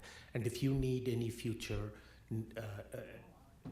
help, support, please keep us informed through Superintendent Gall as to what you need. Yeah. Thank you. Yeah. Thank you all. Yeah. Moving on to the next item on the agenda, it is legislative reports, and I see our legislative lobbyist, Ms. Amy Atwood, joining us from the state legislature. So I'm going to turn it over to her to give us an update on what is transpiring at the state level in the past couple of weeks, give us an update, and then I'll open it up for the board for questions. Thank you, Ms. Atwood, for joining us. Great, good evening. We are 3 weeks from today, from the end of session. It ends May 7th.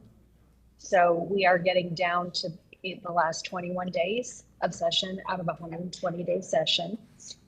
The budget has passed the House and Senate. It's now in conference committee, and that's the Joint Budget Committee goes through and looks at all the amendments that were added, likely strips all of those amendments, the House and Senate amendments, and they tidy it up, and then it will go back for final passage in the House and Senate.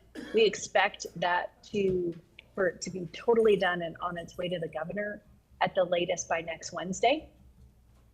So that's good news that we're finally there. We're about 2 weeks behind where we usually would be. The second what I want to update on is School Finance Act. So the School Finance Act was heard last week in House Education Committee. Mike did a great job testifying. He was on the very first panel of support testimony and had different testimony than anyone else gave all day. And so it was really good and highlighted D11 and all of the things that D11 is doing to be financially sound. So that is continuing to move through the process. It was on second reading in the House today. So that means it'll finish in the House this week. It'll be in the Senate next week. So it likely, at the latest, it'll be finished April 30th. So I would say we have about 2 more weeks with School Finance Act moving through the process. We don't foresee any changes to of substance to the numbers. It's still a 4-year averaging with the 15% implementation of the new formula. We don't expect that to change at all. A third bill that I'd like to highlight is the accountability bill. If you remember, we have been following the Accountability Task Force for 2 years, and they have their bill.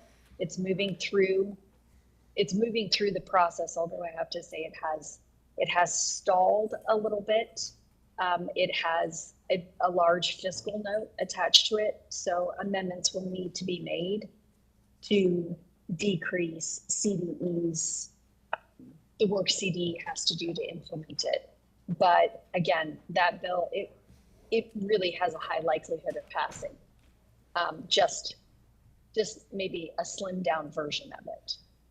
So those are really the 3 big ones that are moving through the process right now. And as we come down to the end, bills are starting to die off.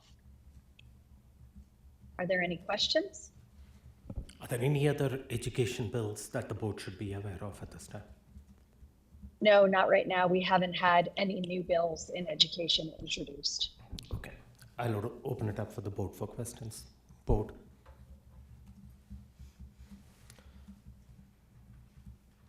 Director Jenkins. You know, I got to chat with you. One I saw today that actually the Chamber of Commerce sent out an email was House Bill 25-1297. It's the one that shifts, it causes an increase in healthcare plans of 1% to help offset the cost of state subsidy plans. So in other words, we're shifting money from those who don't participate in a system to pay for those who participate in a system. And being that we just went through our Kaiser update and the board took more of the budget on to keep costs as low as we could, excuse me, for our staff, I'm worried about this bill causing further increases to not only our district healthcare plan, but companies around the state that are helping to cover state budgets. Can you speak to that at all? This is not a bill that I have been tracking. Okay, I got it from the Chamber of Commerce, so I know it's probably new to you. Yeah, and there aren't any school districts that have weighed in with a position on the bill. Okay. So maybe could you do some research? Of I can get more information. If we'd be on the hook for that 1% increase in our costs, that would be something that I think we would want to know before we took a position at all officially. Great, thank you. Can you tell me about Senate Bill 25-284? This is the Youth Services Organization's engagement on student school campuses. Yes, let me just pull it up. It was introduced on April 7th, I believe. So what it does is on or before January 1st, the bill requires each charter school and district charter school and district to adopt and implement a policy that authorizes a youth service organization to present to students on school campus during the school day about opportunities available for extracurricular activities. So this is like the Boy Scouts could come in and have time during the day. There is the sponsorship, wait, let me go back. There is legal question whether or not the district just needs to have a policy about extracurricular groups coming in. or if it actually is saying that you have to let extracurricular groups in during the school day. Yeah, I So think that's my we- concern. Mhm. And that is still up for debate right now, is what is the bill actually saying? When we look at the sponsorship of the bill, it's Senator Exum, but Senator Lundeen is also heavily involved in this bill and has said that he will personally work on it to make sure that it's not a mandate that we have to allow outside organizations in during the school day, to take time away from classroom time. Yeah, So he is as well, he's the one that has asked legislative council staff for basically a ruling. What does this actually say? that would be really good to get clarity on, because as you know, teachers are already strapped for time, instructional time, they're overburdened with other stuff, and then to go, hey, you've got Boy Scouts coming in at 1 p.m. today, because we have to, I would like that to be clear. So if you keep us up to date on that, I would appreciate it. I will. And then my final one is an update on 1312. That one passed the House, but I don't know if it's been delayed in the Senate side, or if it's, can you give us an update on that? Okay, so 1312 is legal protections for transgender individuals. It has passed the House third reading. It passed beginning of last week on April 6th, and it's on its way to the Senate, and it hasn't been introduced in the Senate yet. Is there a certain time that it has to be introduced there before it before it dies, or? Okay, No, there are deadlines, but they get waived.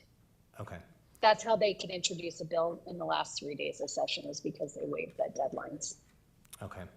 So that being said, that it still has a chance to be read and passed, I have significant concerns with it, with the implications it's gonna have on schools, fellow classmates with the new definitions, counselors being mandatory reporters and having to be caught in the crosshairs of discourse of control, legal custody battles. It's just ridden with all sorts of concerns. I would like to see our board take a stance against it, and I don't know what that would look like. Could you inform us on that? Yeah, I'm looking to see if any other school districts have taken any kind of position on the bill.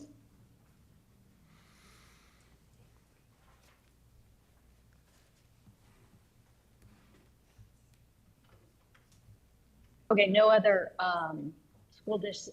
school districts or case has taken a position on the bill. I think that we need to have legal look at this and tell us exactly what are the impacts to the district.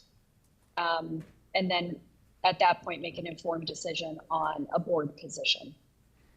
Okay, yeah, my main piece is the challenge to parental rights, and then, again, our counselors as mandatory reporters being caught in all sorts of legal concerns as I read the bill. So I'll leave the next steps to President Melpacum on what he wants to do. Okay, what are you hearing about this bill, Ms. Atwood, in your circles out there? Does this bill have legs? Sometimes you are able to prognosticate or speculate where a bill may end up, if it's going to potentially fall off, or does this have potential to end up on the governor's desk? I think it does have the potential to end up on the governor's desk. We have a very progressive legislature, and with what is happening at the federal level around discrimination, this is a pushback to that, and being a progressive state pushing back against the administration, I think it has a high likelihood of passing. It would be, I would enjoy the opportunity to hear what the direct implications are for the district. Okay, so if and I'll come to you, Director Hafley, just to finish this conversation. As far as impact to the district, what you are suggesting is have legal counsel take a look at this bill and provide some feedback? Yes, please. Okay. So is the board open to that as far as me asking Deb Jenkins, our legal counsel, to take a look at this and provide a legal interpretation and impact to the school district going forth by show of thumbs? Okay, great. Yeah, it has to be quick. Yeah. Yeah. Yeah. Do you, when does the session end? It's 3 weeks. In 3 weeks' time. And it hasn't been, it may be heard next week in the Senate, but it could be another week out. This is the kind of bill that will hang out there until the very end of session. Okay, so I am going to reach out to legal counsel based on the feedback I received from the board and see if I can get some type of legal interpretation. Also talk to Superintendent Gall and his team as to what the impact will be on the school district, if there is any, and then get that information to you, if possible, by end of this week or early next week. Okay, and then if necessary, you can circle back with the board next Wednesday to take any specific directive from the board in this regard. Yes, and next Wednesday it's plenty of time. Okay, Director Hafley.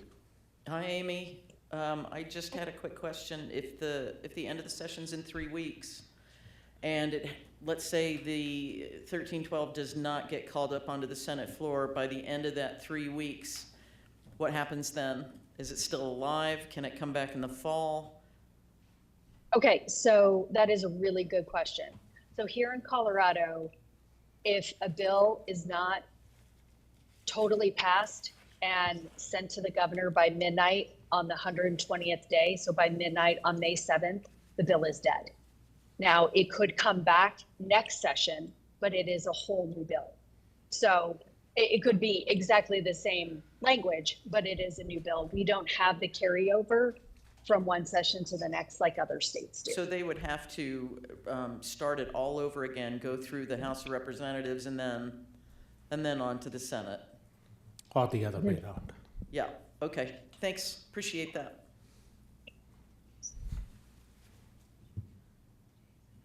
Director Nelson. Hi, Amy. Can you give us a little guidance just for community members on what part they could play in if they have strong feelings regarding this bill? And just for the public, I don't know that we've put much definition to it here tonight, and this bill would change. It would state that a child that is pursuing gender identity, if the parents do not agree with those beliefs, then it would be considered child abuse. And so that's why we're speaking about the implications that it could have, for instance, on our counselors as mandatory reporters, that now this would be considered abuse if a family has differing beliefs than what this bill is proposing. And so just could you give us a little insight on, as a school board, we'll have to consider if we're going to take a stand or not, but for our community, what can community members do to help have this go the direction they would like? Sure. So when it comes to advocacy for any piece of legislation, as a community member, starting with your local legislator, so your local state representative and your local senator, the one that you have voted for, that, or not, maybe not voted for, but you live in their district, you start with them, a phone call and an email. And then from there, then you broaden it out to what is the next circle and the next circle and the next circle, and making the connection in those phone calls and in those emails that you live in the area, this is very important to you, and having very succinct bullet points in the email You can also come up to the legislature and typically be here by 9 o'clock. And you can work different legislators in the lobby. And you send notes in and say, Representative Puglisi, I would like to speak to you about 1312. And then you wait in the lobby for that person to come, that representative to come out, and then you lobby her and you speak to her. You advocate, not so much lobby, but you advocate your position on the bill. So it's all about as personal touch you can make. A phone call, leave a message, an email, a succinct email, and then if you can, come up and do a day of advocacy where you have a targeted list of people that you want to get to. Is there a way? And emails do work. Is there a way to understand sort of where the legislators are at, like the ones that they're more in the middle, they're still deciding, and they need help and guidance from their community members, rather than the ones that they're pretty set in the direction they would like to go?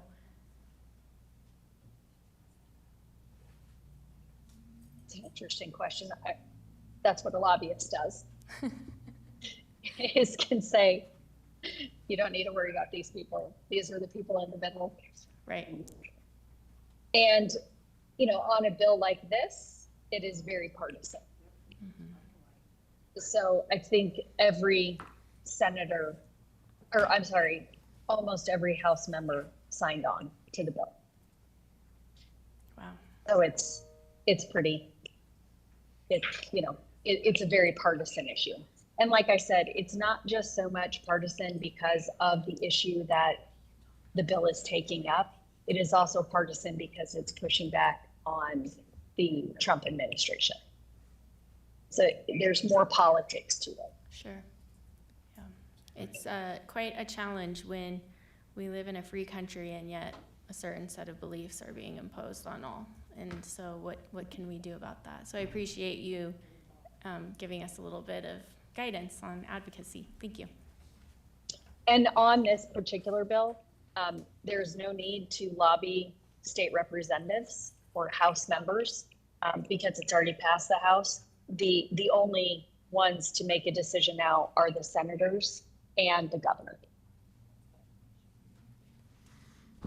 Okay, any other questions from the board to Ms. Atwood at this time? I don't see anything. Director Art, okay, you have a couple of questions. Director Art. Are we 8 minutes late for our public hearing? And I was going to come to that. Okay, thank you. Thank you, Ms. Atwood. I appreciate your update to the board, and I'll keep in touch with you. And next week we may require, or I'll talk to you and see if you are needed to come back to the board meeting next Wednesday. Okay, thank you. Going back to what Director Art brought up, and I did forget to mention at 5:30, even though Ms. Olson gave me sticky note reminding me of it. At 5:30, we had a public hearing for, it's scheduled exactly at 5:30 for public hearing on Colorado Military Academy. But we do not have anyone signed up for that public hearing. If there is anybody that do want to talk about the Colorado Military Academy Charter School transfer application, is there anybody in the audience that, even though you didn't sign up, you want to come and address that charter school application at this time? Okay, I don't see anybody in the audience, so that is interested in addressing the board on that charter school application. So moving on to the next item on the agenda. It is an action item.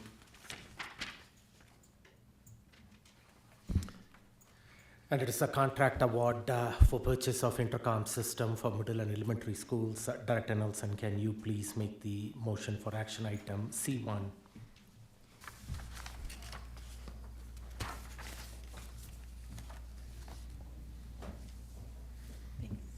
I move that the Board of Education approves the one-time purchase of $2,350 and 2,350 intercom systems totaling $1,809,500 with a delivery date of no later than June 30th, 2025. Second. Moved and seconded. Superintendent Gall, this is new information. We have the team here to give you the information. Okay. Chief Odom. Thank you, Superintendent Gall. Good evening, Board of Education. I'm going to make this real quick. With me tonight is the team, Tom Hunt from IT and Rosa from Procurement. This purchase, this one-time purchase, will upgrade district-wide all elementary and middle school intercom systems. It is funded with MLO dollars. Some of the desired outcomes will be to modernize intercom systems, creating a secure environment for students, staff, and visitors. It will integrate the system with existing safety protocols and emergency response plan. It will create a more organized and responsive environment that supports the teaching and learning environment, minimizing disruptions. Some return on investment, little highlights. This is operational efficiency and will provide an enhanced collaboration across building sites, and we will reduce the risk in improving crisis management matters. This one-time purchase was against a competitive co-op, meaning we did not have to go out and issue a competitive solicitation. We could award. We awarded it and then brought it to you under exigency circumstances to meet the deadline of June 30th to avoid any additional taxes we might or tariffs we might realize on this item. And then we'll start installing through an outsourced vendor with some IT support throughout this process. We'll start right away and it'll go into next school year. So that's my high-level overview.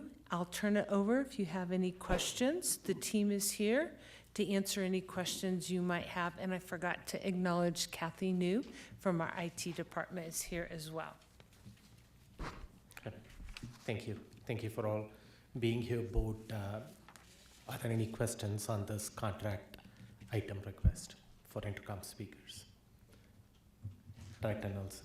Can you give a little bit more specific detail on how these new intercom systems differ from what we already have in place? I mean, as I'm visiting schools and things, they seem to work fine. So I'm just struggling with how much money this is. Well, we haven't upgraded any of our systems in the elementary, middle, high, and the middle schools in a very long time. Some of them have dead spots and they're not completely working throughout the whole system. So that is a security concern. There are some items that we would probably label as relics and that should be in a museum under an archaic technology that we don't really support anymore. The bigger issue is that we can't support these for replacement or repair. They're just out. Okay. Did So I- this is, when you say there's dead spots, you mean like in the schools, there are dead? Spots where people can't hear the intercom announcements. Okay. Okay. Does that help? Yes, that Did that is- answer your question? That's helpful. I'm Okay. just picturing, I know as part of our security, we, buzz in, and that's part of the intercom system as well, is what I was picturing when you said intercom. Correct. So in classrooms, if someone's in the office and they need to reach a classroom or vice versa, if someone in the classroom needs to send someone up, they can buzz the Mhm. office, that type of. Okay, thank you. Mhm. You good? You good? Director Jenkins.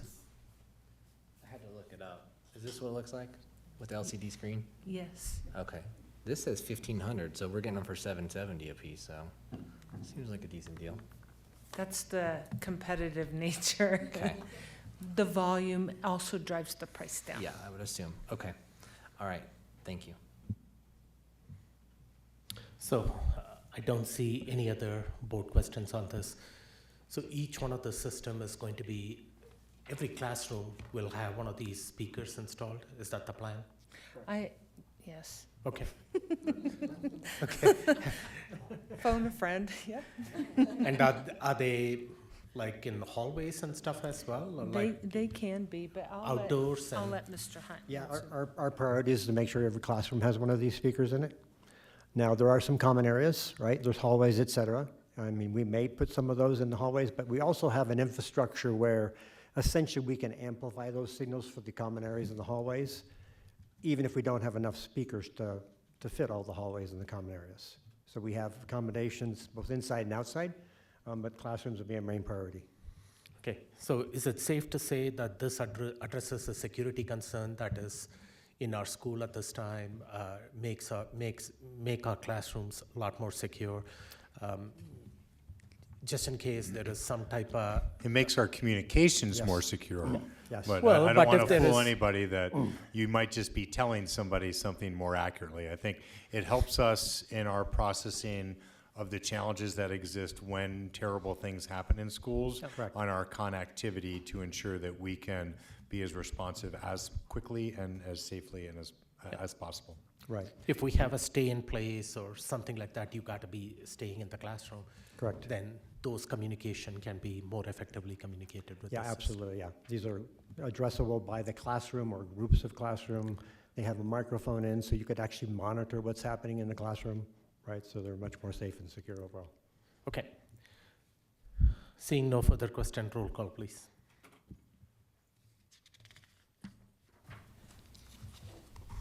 Director Jenkins? Aye. Director Carey? Aye. Director Hinckley? Aye. Director Jorgensen? Aye. Director Malpacken? Aye. Director Nelson? Aye. Director Ott? Aye. The ayes have it. The action item for the purchase of these intercom systems was approved by the board. Thank you very much. Okay, moving on to the non-action item on the agenda. The first item is the Colorado military. Is that the first item on the agenda? Yeah, the first item on the agenda is the Colorado Military Academy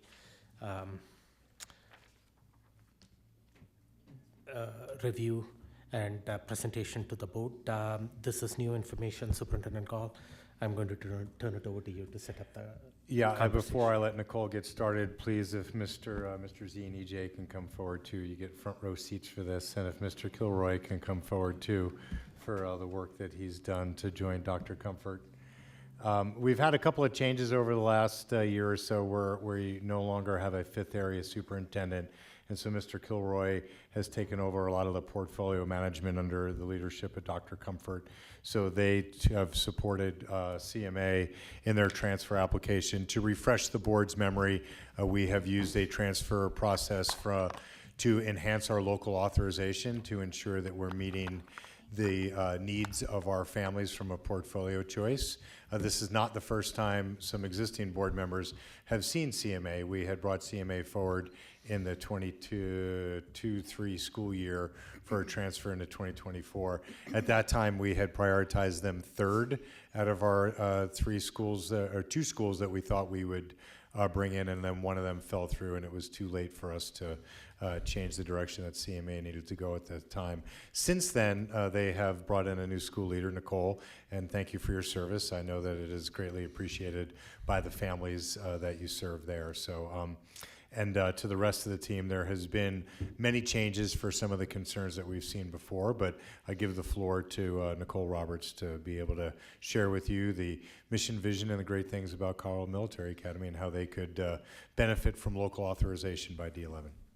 Thank you, Superintendent Gall. Thank you, Board of Education, for allowing us to present tonight on behalf of Colorado Military Academy. It's an honor to be here. Our mission is obviously up on the board. So, Ms. Nicole, before you start, could you introduce yourself, your position Yes, with sir. the school, and also the people behind you?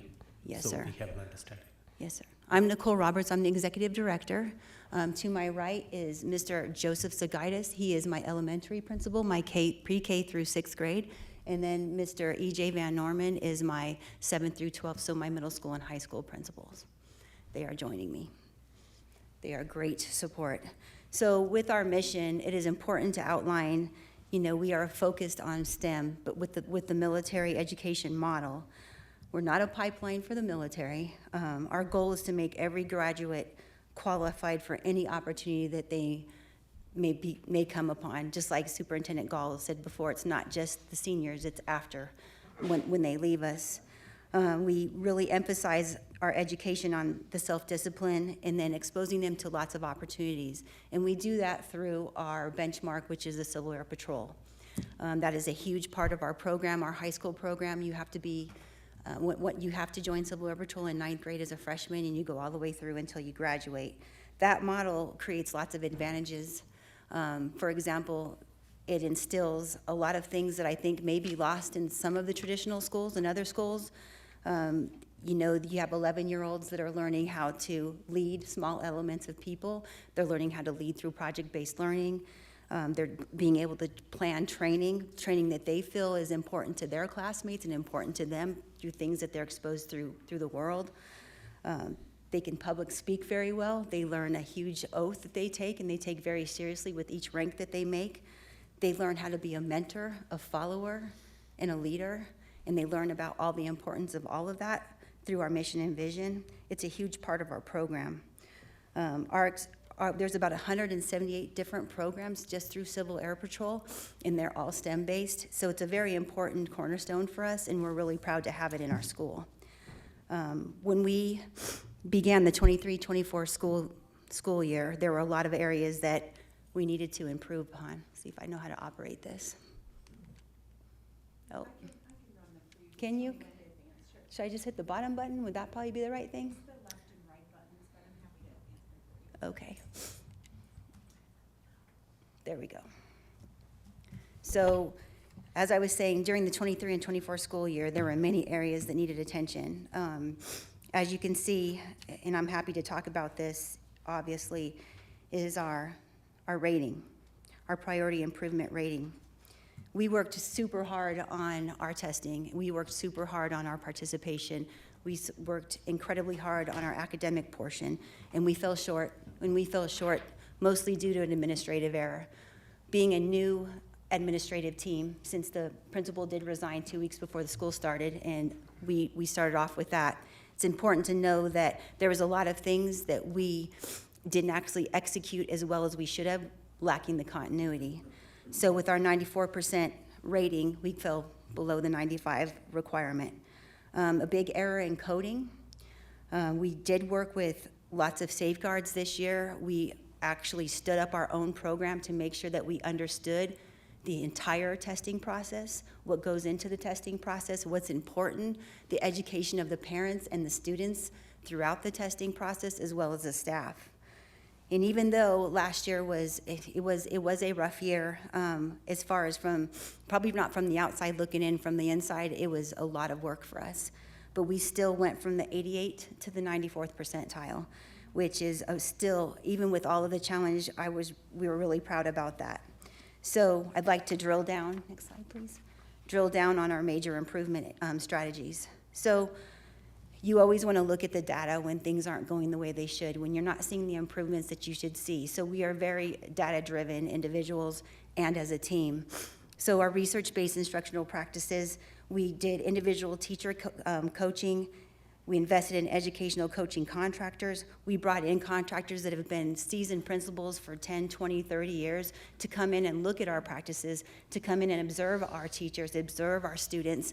So we're not just looking at, well, what are the students not learning? Well, what are our teachers not learning? Where do our teachers need help?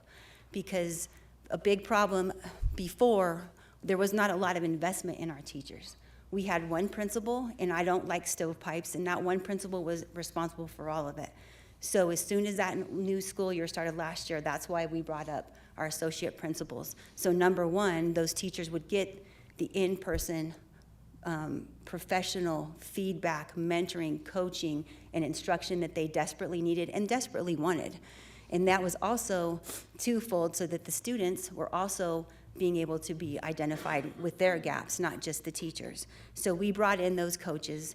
We revamped so many things. We did targeted teaching with specifically for engagement strategies, and we wanted to target our PDs off of the observations that were made in the classroom, not just from the teachers, but from the way the students reacted to the teaching. And we would target and build those PDs, those professional developments, so that we are making sure we're just not throwing everything at these teachers. We are giving them constructive training on what deficiencies that were found, not just within us, but from our contractors that came and actually looked. Along with that, our associate principals are doing their own programs. They also were receiving instructional coaching so that they are better equipped to help out the teachers in the classroom, better able to look and observe and be able to understand what's going on as far as the students and being able to meet their needs and meet them where they're at and bring them up and identify the gaps. We used a lot of maps and NWA. That was a huge push to look at that data to find out where our gaps were. We invested a lot into our teachers. I love promoting from within. So a lot of our teachers, it was amazing when you go through troubled times, the people that come up forward and they say, we got this, we can handle this, we want to do the following things. Amazing, amazing teachers that stood up, and they are all now really motivated to work on their own professional development, not just inside the classroom, but outside the classroom. We have made sure that we revamped our curriculum. Our curriculum was very old and it was not streamlined. It was disjointed. So both of the APs went through all of our curriculum and made sure that it fed from grade to grade. And we made sure that it's great if you outline curriculum, but you have to also make sure that your teachers are comfortable using it, that they are trained how to use it, and they believe in it. Because I don't think there's anything worse than having to use curriculum that you don't understand or you don't believe in. And so we were very intentional and very thoughtful about that whole process and how we were going to go about that. So updated curriculum, revamped teaching. We made sure our UIP and our strategic plan included all of these improvements. So it's just not a for now thing, it's a continuous thing that we monitor and revamp as the years go by, sometimes quarterly. Our targeted academic supports, we were able to hire an interventionist, and she specializes just in identifying those gaps, specifically in the middle and the high school. She looks at everything. She's very data-driven. She looks at where we were at to where we need to be.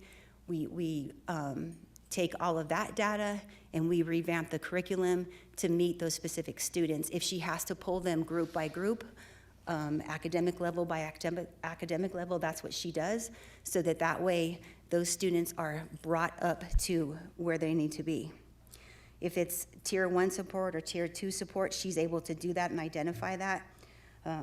We are currently revamping our MTSS in order to assist all students individually, to make sure that we can close those gaps that everybody is experiencing across the country. So a lot of our pathways for our high school has been mostly just Civil Air Patrol, but starting next year we will have a CTE program as well as a flying program and a Space Corps program. So we want to be able to just provide those students with, find out where their interests are and just promote them, encourage them, and enable them to accomplish those goals so that when they graduate, they have a plan and they're ready for the world. Our Dean of Student Success, that's the interventionist I spoke of earlier. She's been super, super helpful in identifying where those students are, where they need to be, and then bringing the teachers in so that they understand how to identify those gaps and how to reach those students as well. Next slide, please. Thank you. So our enrollment. You look at the numbers and the numbers for our school and where we've been, we are growing, and they are very well. But I can tell you that the best and the most important number on there is our sustainment number. Our sustainment number of returning students is the highest it's ever been in the history of CMA since 2017. Typically, we would lose about 150 students per year, and we are a little over 41% military students. So some of that you can write off to, well, permanent change of station, parents getting out and going back to where they're from, all of those things, but that was still a very high number. So the fact that we're able to sustain our enrollment and we're seeing those families return, not only does it help the culture, but it also helps them academically because we're able to streamline that academics. It's really important that our demographics are understood. Our current authorizer, I don't believe that they quite understand the military culture as much as D11 does.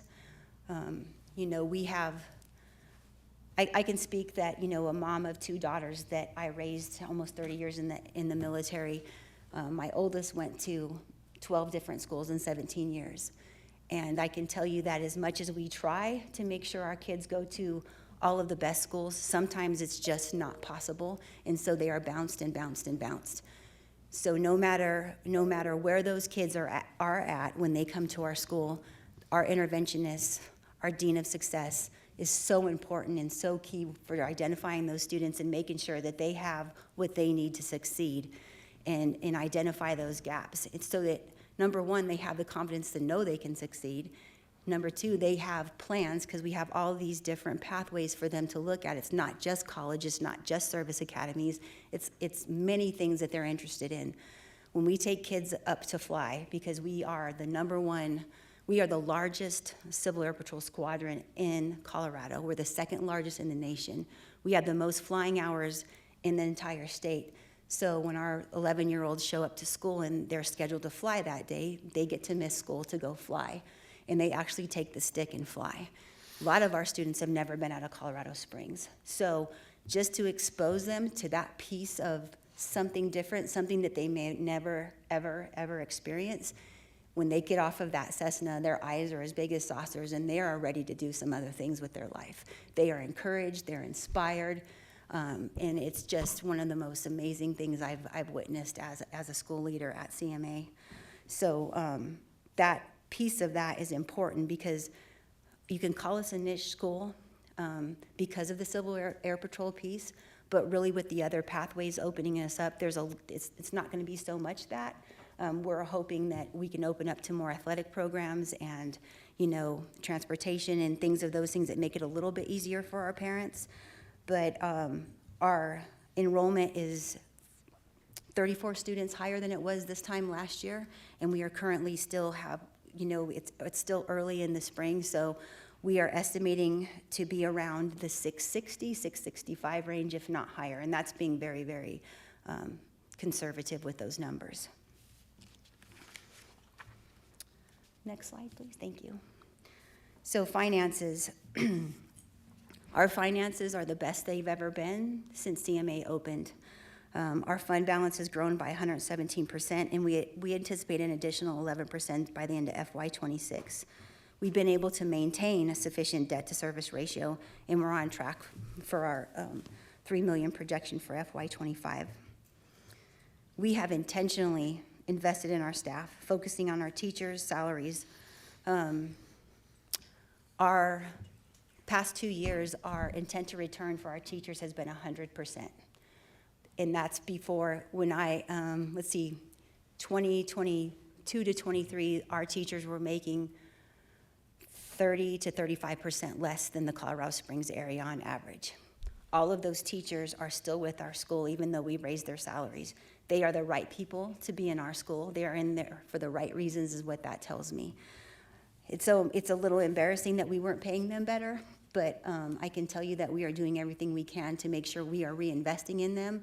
If it's not helping them pay for some PME, or a college, or just supporting them in other things that they want to do in their classroom, on top of paying them for what they deserve. And you know, we've reached a lot of financial goals that I myself never thought was possible. I joined CMA when I retired from the Air Force in 2018. After almost 30 years of service, my job was to stand up the military program. I did that, and I stuck around, because of the staff that's there. You will not meet a more dedicated staff than you will at CMA. Those teachers love their students. They know them by name, they know where they live, they know how many brothers and sisters they have, they know what deficits they have at home on the social emotional side. We take much care in even the discipline that we do with our students, and everything is a case-by-case basis. And I can tell you that it's been nothing but pure joy being able to be a part of what this school is becoming now that it's given the right tools and resources that it desperately needed. And I'm not talking about myself, I'm talking about the people that actually work there. And so one of my struggles is to not operate like we're poor, because that's how I operated the last 6 years, is very, very, very, very careful with money. And I'm going to continue to do that because I want to see us grow. But that concludes my briefing for now, and I'd like to open up to any questions.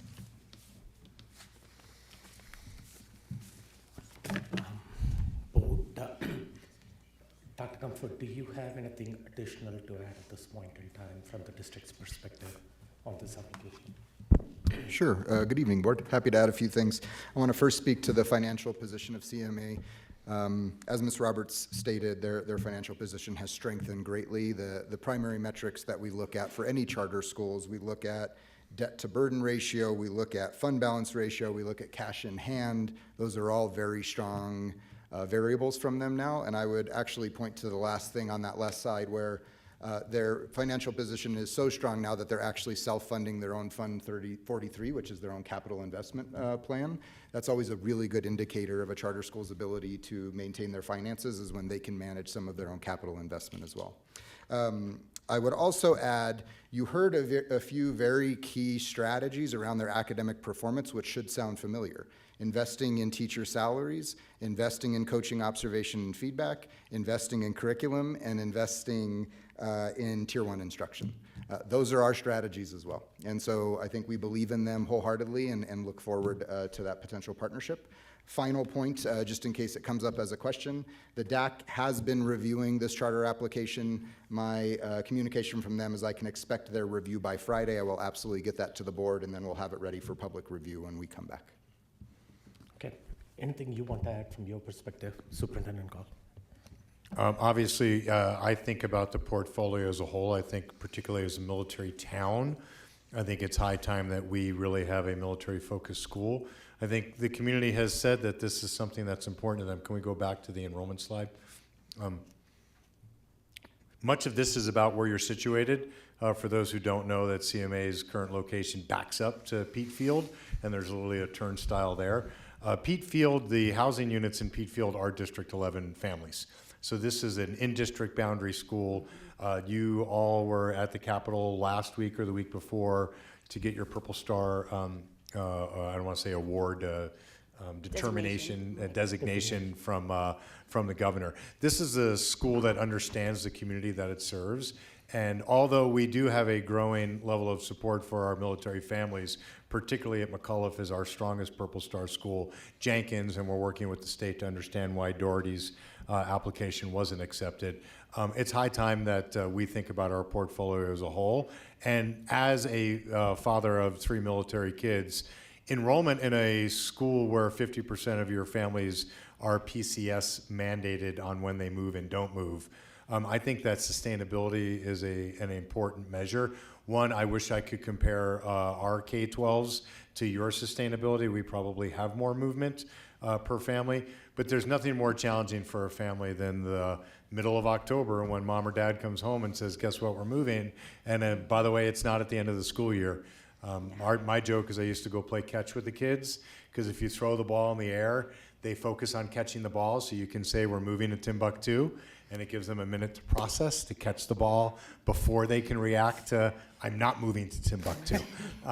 My daughter sat cross-legged in the house, and we literally had to move her room around her because she physically refused to move in that last move. So I do appreciate the focus that you all have been able to provide regardless of your authorization, but I do think local authorization in a district we have, other than Fountain Fort Carson, which obviously serves the Fort Carson base, we have the highest percentage of Purple Star schools per the portfolio in El Paso County here in District 11. This is a nice niche for us. And I think the parents have said to us, it's not just that you understand what their needs are. I think it's also that you're providing some structure that kind of has withered away in many traditional school environments. Doesn't mean it's for everybody. Doesn't mean that because your superintendent's a retired colonel that we're going to ask all kids to have great creases in their short sleeves. But I do think that there's a great opportunity here for a lot of our families that have been looking for that type of experience that says, hey, we're a military town.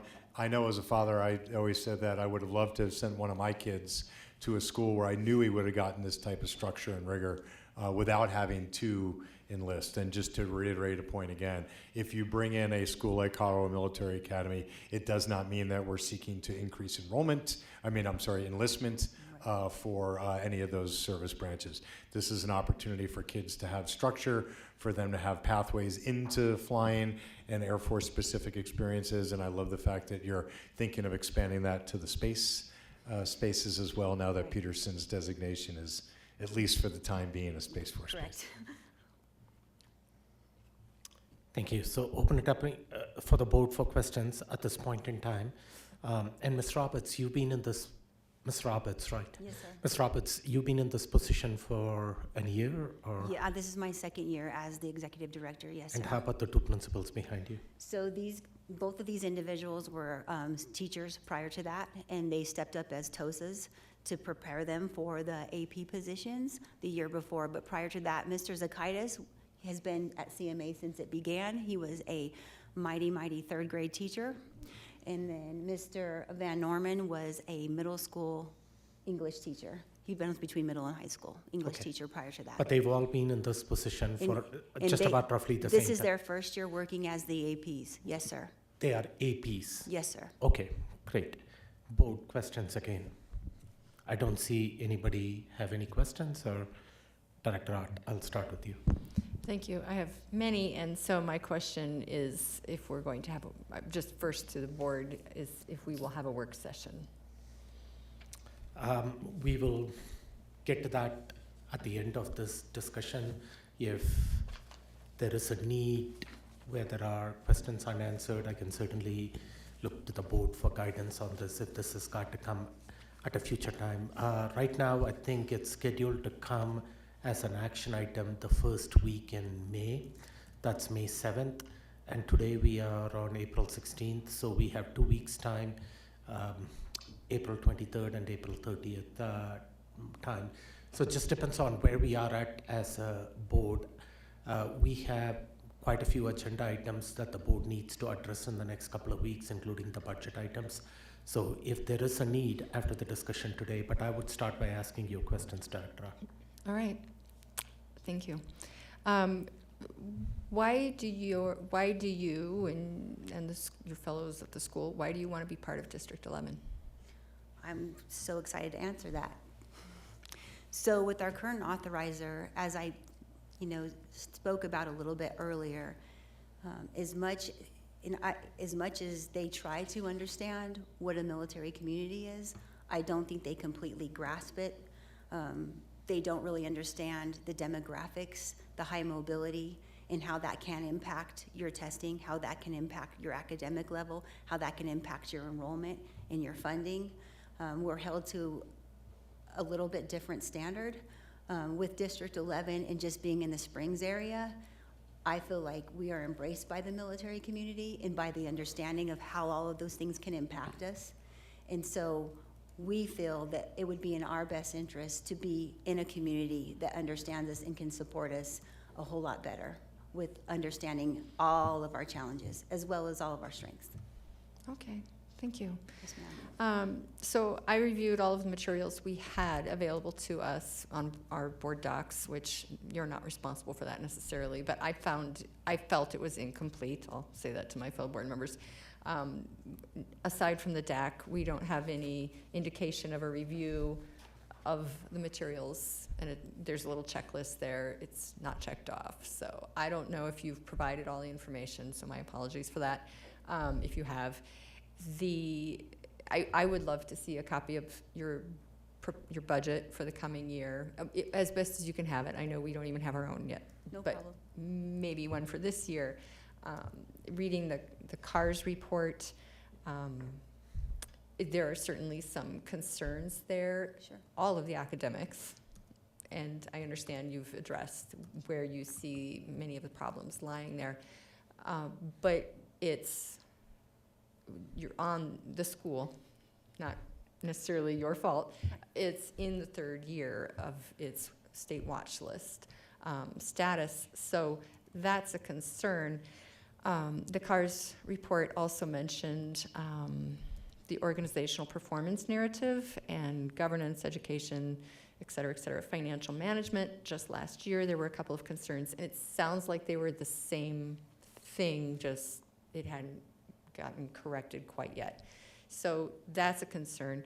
So let me pause there and say, for financial management, do you feel, well, and all of those not compliance or non-compliance items for the organizational performance, do you feel like you're going to have a clean bill, if you will, in their audit there, if they were to do that for this year going into next?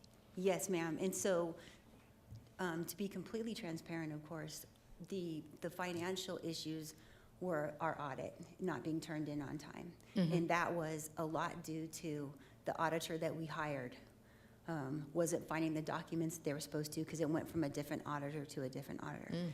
In this past year, and actually the year before, our FSO, our financial manager, and a whole lot more than that, was able to secure that. And it was painstaking, and it was very, very difficult and challenging, but we are finally arrived. We finally have the audit process down. So from the years, because it wasn't done properly in the past, it was very hard to get a clean audit out of that. So going forward, it's going to be, that all of that will be worked out, because we've done all of the work to make sure that that is a good product, will be on time, and we have the right people working on it. So that's that piece. The board piece that you brought up was the governance piece. And I did supply our budget, so it's in there, but I'm happy to resend whatever you need. And it's very detailed. Also, the board piece that is spoken of is there was not a lot of board governance policy. So 18 months ago, we hired Aligned Influence, and he is a board governance expert. And he's been working hand in hand with our board to make sure that the trainings are done, to make sure that we understand all of the working pieces and how to be a strong board, the compliance of the board, what the board's responsibilities and accountabilities are. So we've been working with him for the past 18 months. And I feel that the board is the best that it's ever been. And I've been not on the board, but sitting and briefing the board for the past 7 years. But that was included in our packet too. But again, I'm happy to give that stuff. I think that's an us thing, not a you thing, Okay. truly. So it's just that, gotta get it asked for. Sure. And then pursue it. Let me look real quick. Let's see. There were other things, of course. Transportation, there was a mention of transportation, and that currently CMA does not offer transportation, but you hope to from a set area. And so my question is, are you expecting transportation arrangements from District 11 if this transfer occurs? No, we are not expecting that. We realize, and we were briefed about the critical shortage of bus drivers, but we are working on a workaround. We have done a market analysis on contracting our own buses, or possibly using District 11's buses, as long as we get the safety, the CDL, all of the check marks to drive one, because that's where the critical shortage is. So we are working towards that, and we've actually budgeted towards getting our own bus. Okay. And we would have that follow-on conversation part of the educational services agreement. We have a varying way that we support transportation for different charters that are authorized by District 11 and by some schools that are actually not part of District 11. We are actually in some procurement conversations right now of selling some excess buses we have to neighboring districts, and would continue to provide that support to either CMA or any other district that's asking. We have roughly 90 buses for about 50 routes, and so sometimes it's not just the shortage of the driver. Some institutions actually have shortage of capital to procure a new bus, and so buying a gently used D11 transportation vehicle can be an opportunity for both CMA or other institutions, as well as helping for us to produce some revenue offset. But most of those transportation questions, if it was a desire by CMA, we would handle in an educational services agreement if authorization was approved. Okay. And last question, I have to go back. Oh, accreditation. So this might be a question for Superintendent Gall. Our accreditation score as a district has come up. If we take on a charter school that is on the watch list, does that impact our accreditation? It does, just in the same way that Thomas McLaren joined the portfolio last year with all students at elementary, middle, and high school being at or above grade level. CMA presents a challenged academic set of numbers that is more consistent with our schools in the Southeast. So I don't think it's outside of the normal part of our portfolio for that part of town, but it would certainly, if somebody was looking for a fair share score, 600 kids of CMA being at about the same level of the Southeastern portfolio would offset what's going to be a very high positive uplift from Thomas McLaren's 1,000 kids coming into our accreditation score for this academic year. So I think it would be more reflective of the community as a whole if you were to see the demographics, socioeconomical, free and reduced lunch, and how far kids are behind that CMA takes on. It's very consistent with our other schools in our portfolio, where Thomas McLaren was definitely an outlier on the positive side.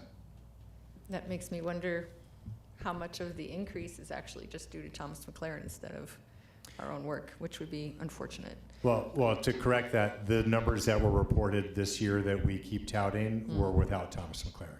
So Thomas McLaren doesn't count until this next year's numbers come in. That's a good clarification. Thank you. All right, that's the end of my questions for now. I'm again hoping for additional materials. I do have a concern given the resolution, it does state that CMA is a high-performing school, and that's not quite accurate, so I'll need that to come out of the resolution for voting for it, if it comes to that. Thank you. Okay, thank you, Director Ott. The specific thing that you requested was the budget for the school. I'm trying to keep track of. We're keeping track, and we can provide that via email in well before posting time for the board to review. If you can I provide. think we already have it all, right? Budget. Yes, CMA provided all of those documents. We did upload more documents than we typically do for a transfer application, but I understand we might want to see the raw budget data. We did review that. I confirmed their findings related to those budget numbers in their presentation, but I'm happy to send those documents to everybody. And if you want to talk about that review, I'm happy to do that.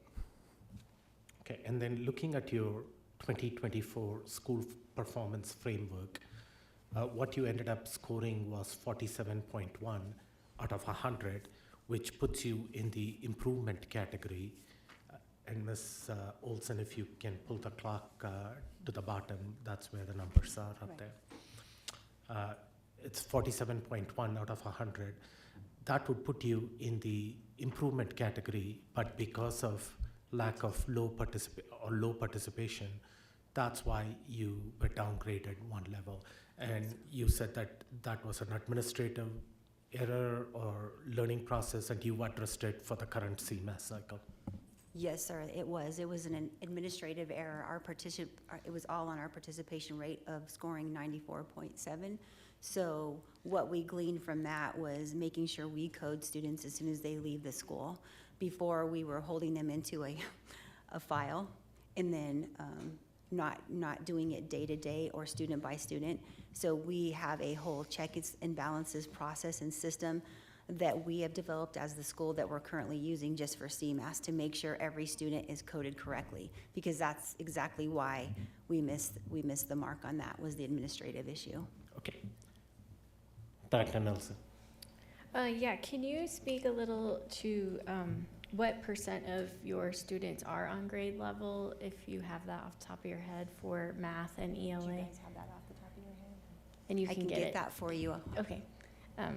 We'll send over, I'll have Dr. Colicky connect with their staff so we can provide a similar report in the way that we normally report it. Much of that is how we manipulate the data that comes from CDE, but we'll translate that and post it prior to coming to action for you to be able to see kind of the head and the tail the way we talk about it. And then Nicole and her team can address those questions if there are some based upon that. Okay, or like I went back, and when we were doing the Mitchell presentation, I went back and looked at what our 2024 presentation, fall presentation of our CMAS scores and how we moved up, that we're now like 37.5% ELA and 29% math, and we're gaining.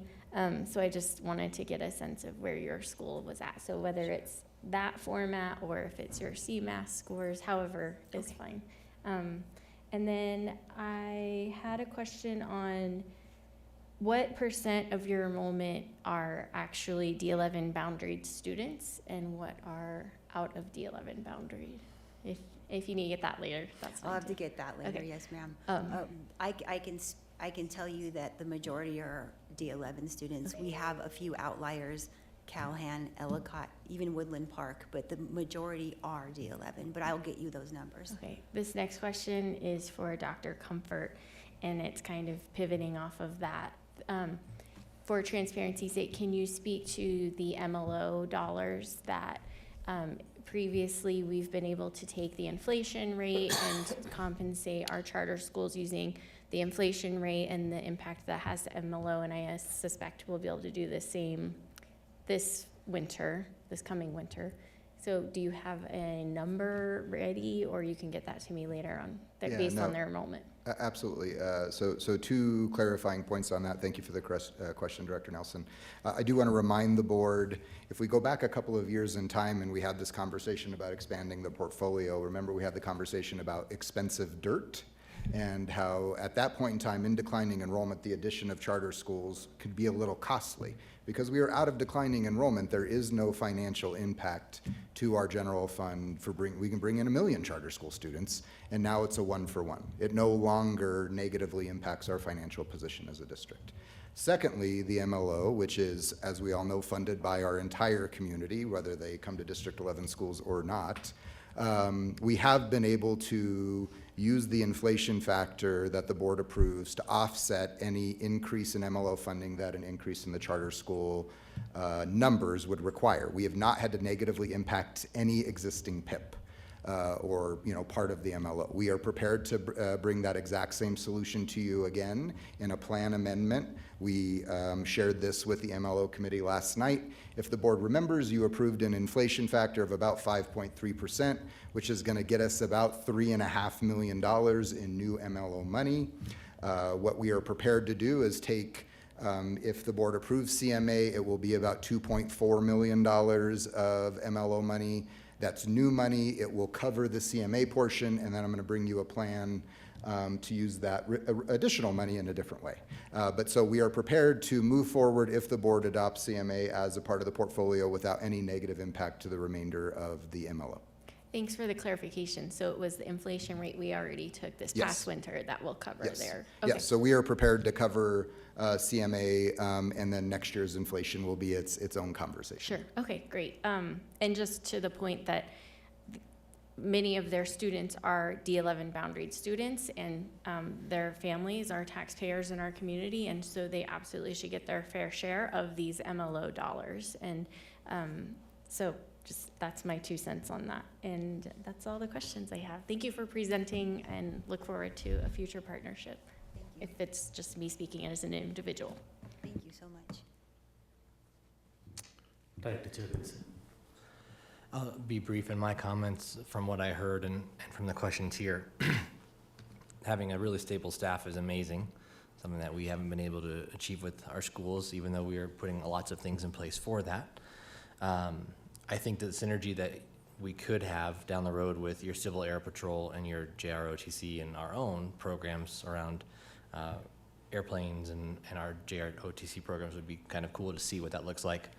And to Mr. Dahl's point, the niche that you guys have with more of the traditional character education piece and with the military, character development, I see as a complement to what we're doing in our schools. So as a complement to our portfolio of choice that we want to offer our families. So I know you've had academic challenges.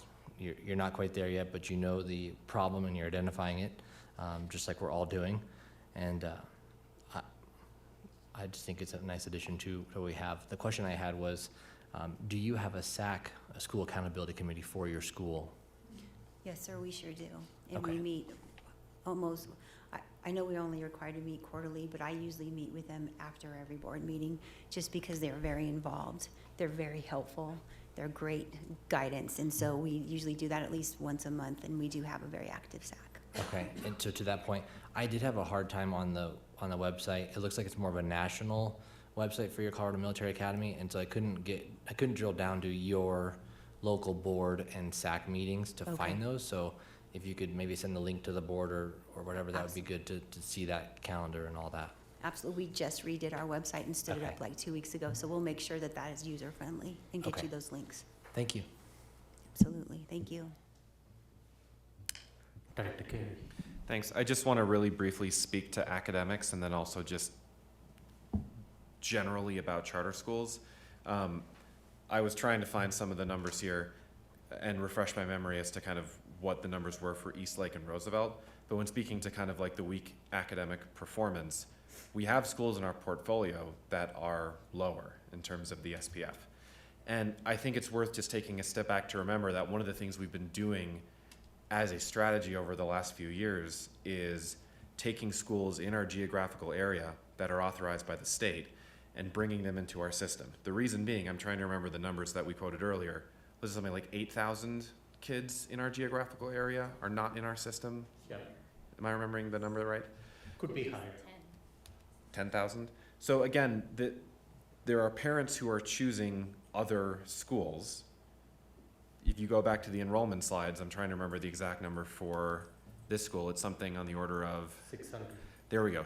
So that's 600 students that are being served by what, right, the Colorado Military Academy is doing. So I think it's just important to recognize this is something that parents want. This fills a need that parents have. And I think it's a good thing that as a district and as a board, we're responsive to those desires. Okay.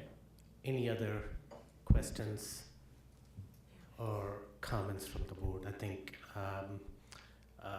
the administration has been taking notes on what the board request has been, and those will be captured, and the board will be provided those feedback over the next week or 2 weeks, the questions that you asked as far as information that you need. And again, to the board also, if you need additional information as you are reviewing this application and you are coming up with additional questions, please do reach to Superintendent Gall over the next week or so. The other thing that I would encourage board to do, and I may do this myself, would be in the next couple of weeks when I find some time, I'm going to stop at your school and just take a tour of your school at your convenience. I'll contact somebody from your staff. You're welcome anytime, any Yeah. of you, anytime. Okay, just to get an idea as to what that environment is, and I would encourage board members that want to get involved in that capacity to just visit the school, and that way you get a one-on-one environment to also have some of your questions or concerns answered, or maybe just a visit to the school would help you answer some of those questions.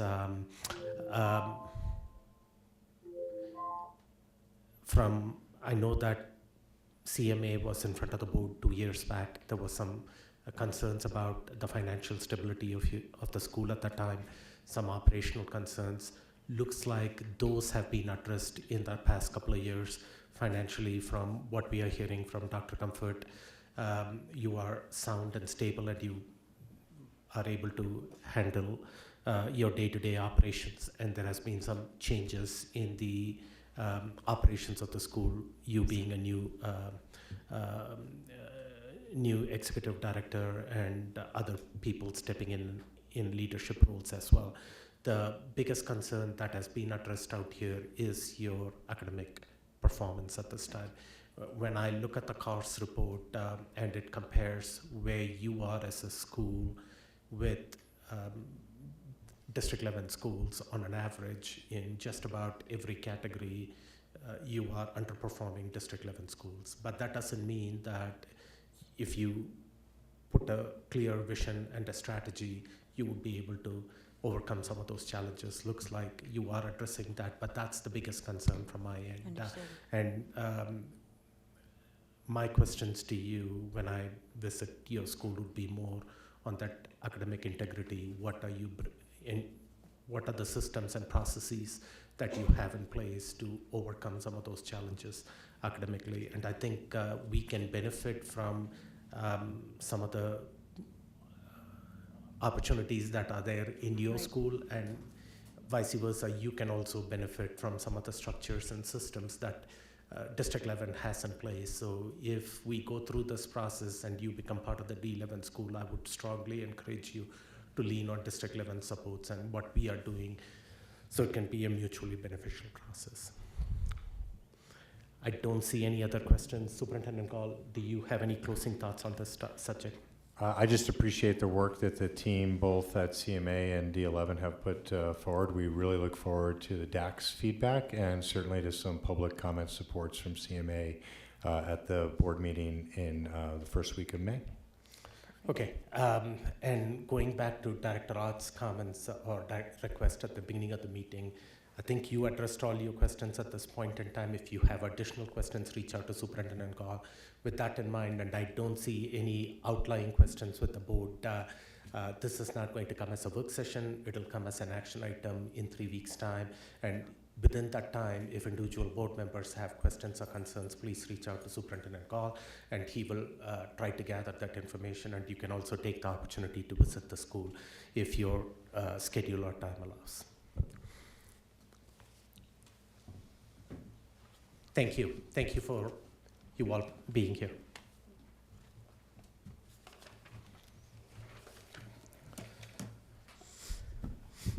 Okay, moving to the next item on the agenda. This is policy IKF graduation requirements alignment.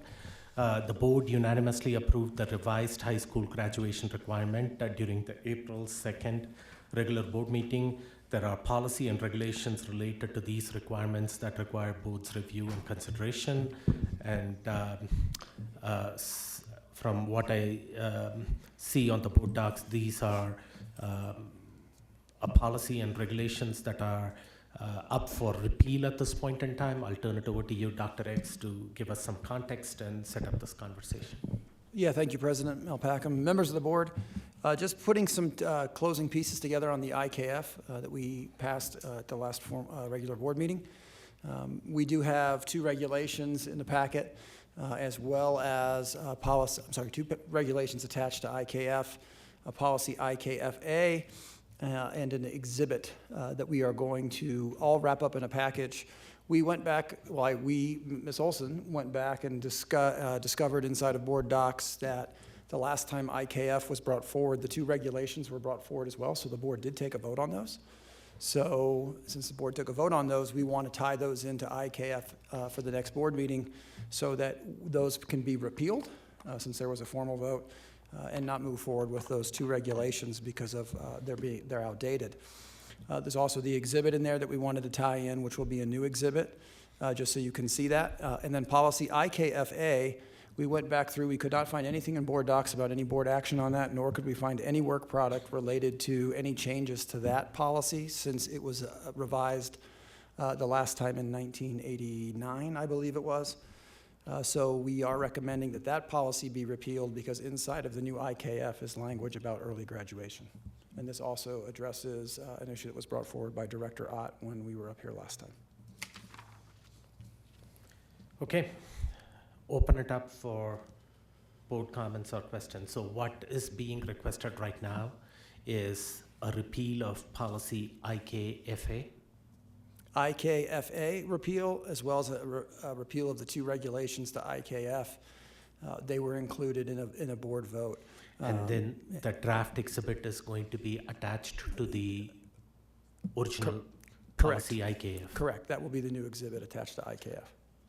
Okay, board questions on what is being proposed. Director Ott. Thank you. On the graduation requirements 2029 graphic, yes, this one here that is being brought up. If you'll scroll up, Melissa, that might be, people could see the English version.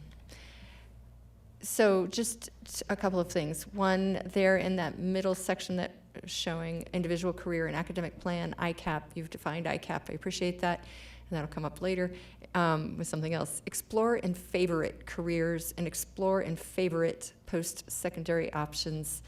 I don't know if you can come up with another word than favorite. It's kind of a social media, informal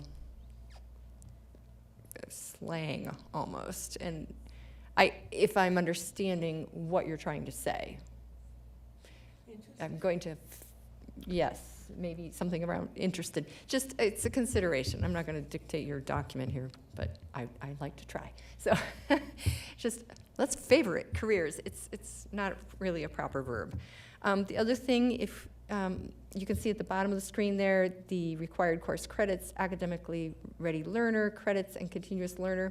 Nowhere on this page do I find out what PSWR pathway is. 15 credits aligned to ICAP, defined earlier, PSWR. I mean, I sit here a lot of the school year and I can't remember what PSWR is. So I'm guessing. Secondary workforce. There we go, readiness. Thank you. It wasn't in my head when I was reading this though, and I don't think it's gonna be there for a parent looking at this or a student. So if we can define that somewhere else, that would be great. Those are my critiques of that. Everything else looks great. Thank you. Okay. You got the feedback from Director Art. No other questions. With the recommendations that came from Director Art, is the board comfortable moving this to consent? Okay.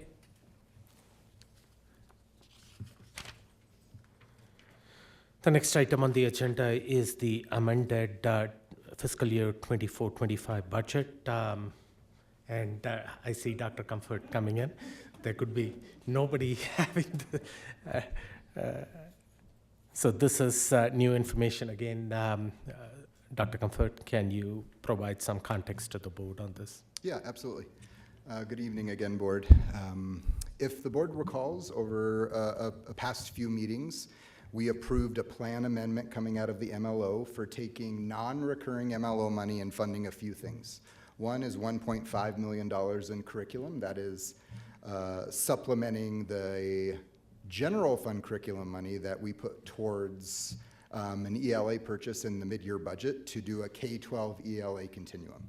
And then $100,000 for our triannual MLO review. So that went through all of the steps. It went through the MLO committee multiple times. It went to the DAC. It came to you for non-action. It came to you for action. 4 months later, we're ready to allocate that money. But because we are now transferring money across funds, it is an amended budget. We typically only do this in the actual budget cycle. So the budget build for a year or the mid-year budget. We did not want to wait for the budget build for next year to order curriculum, so that's why I'm bringing it to you as an amended budget. One other piece of clarification, you'll see that the amended budget is for $1.5 million, even though the total non-recurring expenditure is going to be 1.6.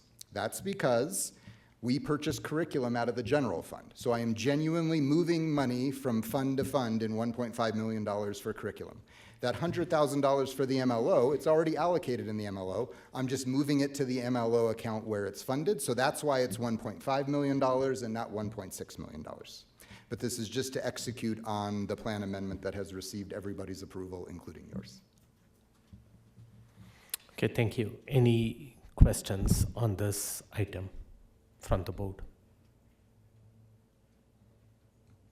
I don't see any questions. Since this is a budget item, I will move it to action, just in case there is any public comments as well regarding this. So can this come at the May 7th, or is there a timeline that you need this? I believe the May 7th timeline will still allow for the curriculum purchase that we have planned for our ELA. Okay, thank you, sir. Okay, with that, we are at the end of our non-action items. Moving on to the calendar review. We do have 2 successive Wednesdays that are coming up. Most likely we will have a work session, and each one of those Wednesdays in May, we could potentially see 2 weeks when we would not have board meetings because of graduations during that time frame. And also the May 14th meeting, that's when Superintendent Gall would be in Denver for the State Board of Education presentation. So that could potentially be a week when we may not have a board meeting since he is not going to be present and some of his staff members may not also be present. But it's a work in progress. We will look at the agenda requests that are there